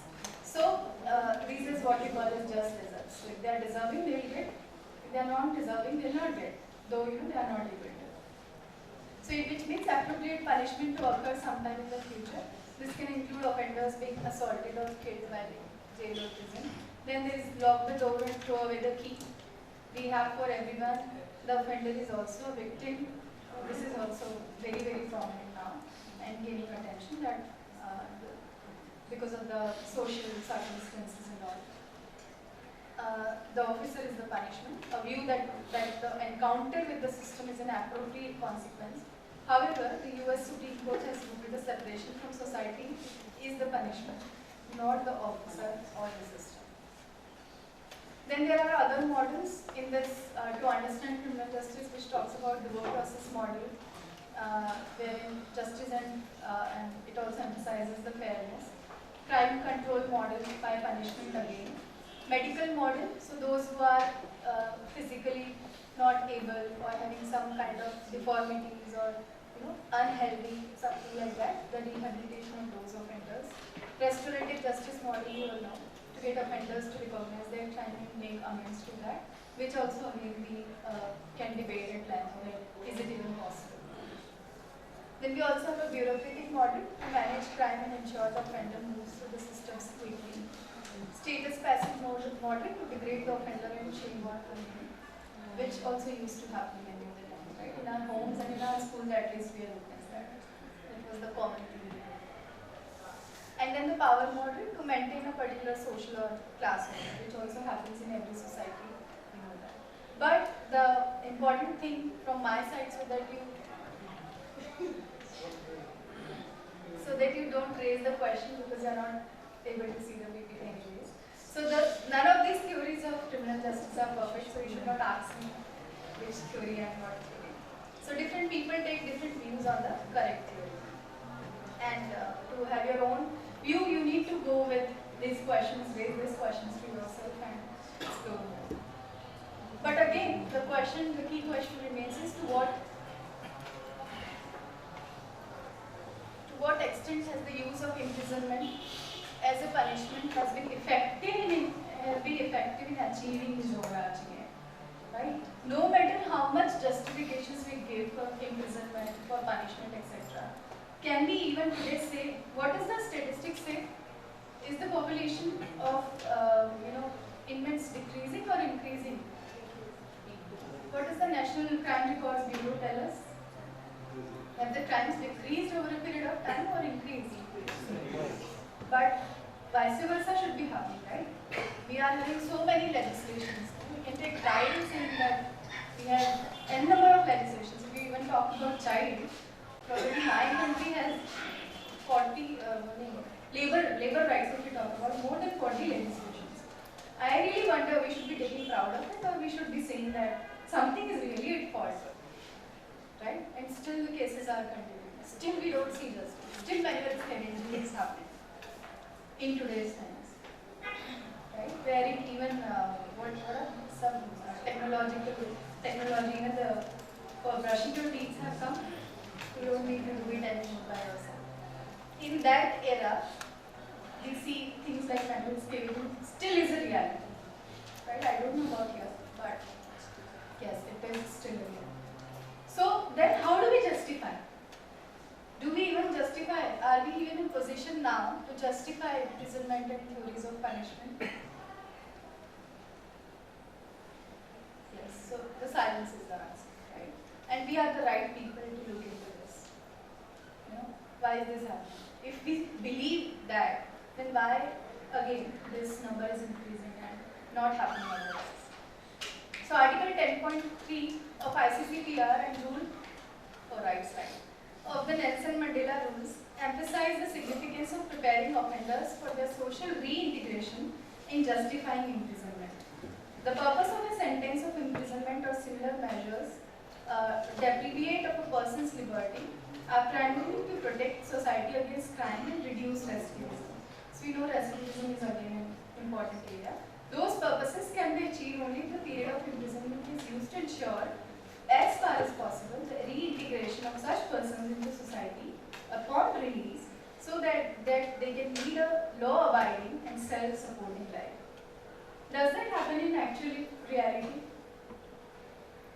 We justify punishment saying that the society should not get harmed any further. The person must also get what he deserves as per our law, rule, thinking, perspective, theory, whatever you want to say. But what happens once the person is again is released or wanting to go back to family? We know there are families who had to move altogether. Many times have to flee altogether from their respective home places because they have been labelled by the society now. There would probably not any acceptance for them, which would result into further complications and it would have further negative implications on their lives, livelihoods, etc. etc. Right? Does that happen? Am I saying something which is not happening in today's time? Purane zamane ki baat ho rahi hai. Am I sounding like an old lady talking about something? Right? You are with me? So this is happening, right? So the whole idea with which we are justifying these things, what I want to raise again and again is we are again going back to the same question. Whatever we are doing is not coming with that perspective. And does mediation have a role to play in that context? Because we keep on arguing that this is the place where these two things could not align. But in this context, probably, is there any potential scope for it? Also, the ICCPR says that all programs, activities, and services such as educational, vocational training, and work, as well as other forms of assistance that are appropriate and available, including those of a remedial, moral, spiritual, social, health, and sports-based nature, should be delivered in line with the individual treatment needs of prisoners, the prison administrators, and other competent authorities. So, how many our prison manuals or officials who are responsible for this are actually given time and scope and freedom to experiment with any kind of such things? And how much does the system take care of it? So please let me know my time. So criminology and mediation both aim to reduce crime and promote justice, but they have different approaches and assumptions. From all these discussions, at least we can conclude this. I mean conclude means for now, not conclusion of the presentation. Also, we can say that criminology is based on the principles of deterrence, rectification, rehabilitation and restoration, while mediation on the other hand is based on the principles of dialogue, empowerment, recognition and reconciliation. So these are again some of the key frameworks in criminal justice and crime prevention, which takes into consideration the UN standards and norms of crime prevention and criminal justice, international human rights law, criminal justice approach, social approach and environmental approach. Looking at the interest of the audience, I am skipping this slide and moving ahead. So looking into some of the advantages and disadvantages, let us first talk about disadvantages. I know. Sorry. So I'm skipping this.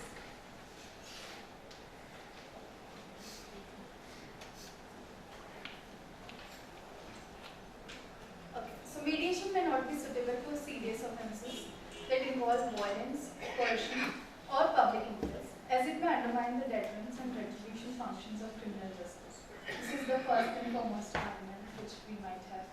It may not be effective if there is no willingness to cooperate or there is power imbalance between them, which is definitely a biggest disadvantage.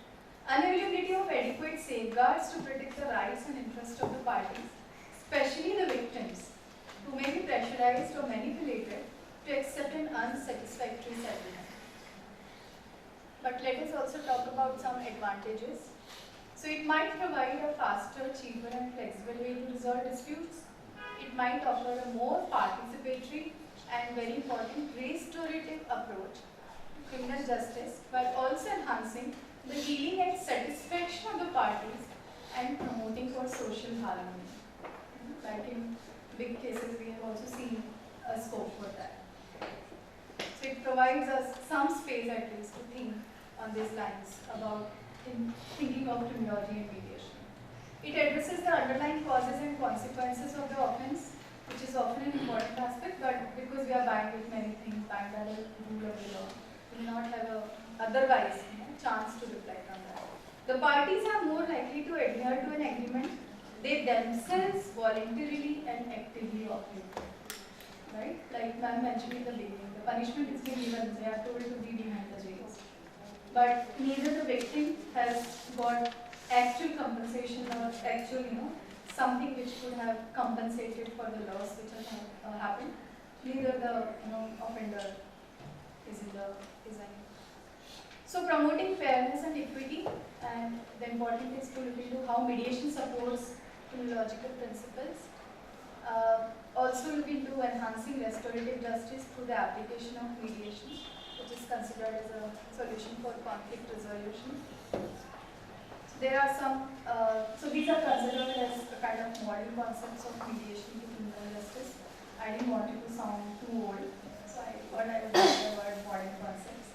So restorative justice and mediation as framework for mediation in the criminal cases. Inclusion of victims, offenders, and the community in the resolution process, etc. Important is that restorative justice is not one of the most vital and prevalent concepts, but under the mediation in criminal laws. But it refers to a broad concept that encompasses various techniques and practices that aim to repair the harm caused by crime and conflict, and to restore the relationships among the affected parties. So again, restoring the relationships, which remains an underlying agenda, can be probably fulfilled by aligning criminal justice and mediation here. And it also offers a more humane, holistic and effective way of dealing with crime and conflict. So there are certain other things also which it provides for. There are definitive techniques under restorative justice. Sometimes we use circle techniques, sometimes we use victim-offender dialogue, sometimes we use prison-based restorative programming. Then there is a circle of support and accountability technique, defense-initiated victim outreach, then family group conferencing. These are also certain emerging areas in this field. Other so-called modern concepts include victim-offender mediation, which is again an area which is often highlighted when we talk about criminal justice and scope of mediation. So this is the only scope which is until now has been recognized that there is a possibility of mediation.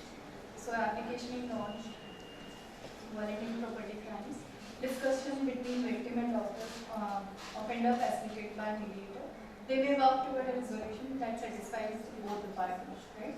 So for example, in context of shoplifting incident involving a teenager or victim offender mediation session, where again, finally apology and agreement or community circulated and apology might serve the purpose. Then we also have diversion programs, specifically in context of first-time offenders. And many of the countries are even taking this as an important consideration, that for the first-time offenders, probably with draft possession charge or something. So the treatment or counseling with mediation and addressing the underlying causes may be of some help. It is also tired now. Okay. Then community mediation in criminal cases. We have already had a session in this on the morning itself. Reducing recidivism remains an important area. There we focus on rehabilitation and reintegration programs and reduce as much as possible the possibilities of likelihoods of reoffending. Has anyone has any idea what is the recidivism rate? How many offenders who have completed their sentence successfully reintegrates into the society, meaning thereby at least they are not coming back again to us? I know somebody who is starting said earning by learning, so we don't want them to go forever.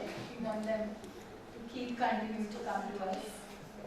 They named it learning with earning. So.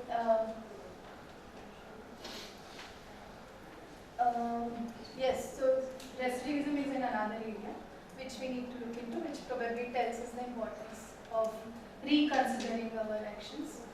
there should be definitely considerations for serious offences, because we know they are not suitable for all the cases. And then future trends and possibilities, what might be there. And of course, awareness and training is an important area. And mediation in criminal cases, as I have started with, is still a very novel concept, and many of the stakeholders are not very familiar with it, including the judges, the lawyers, victims, and offenders. So there is obviously a need for more extensive awareness programs, trainings that can educate and sensitize all the stakeholders equally, because until even they know that there is an option like this, they would never prefer it, or the importance of it. This is also something important.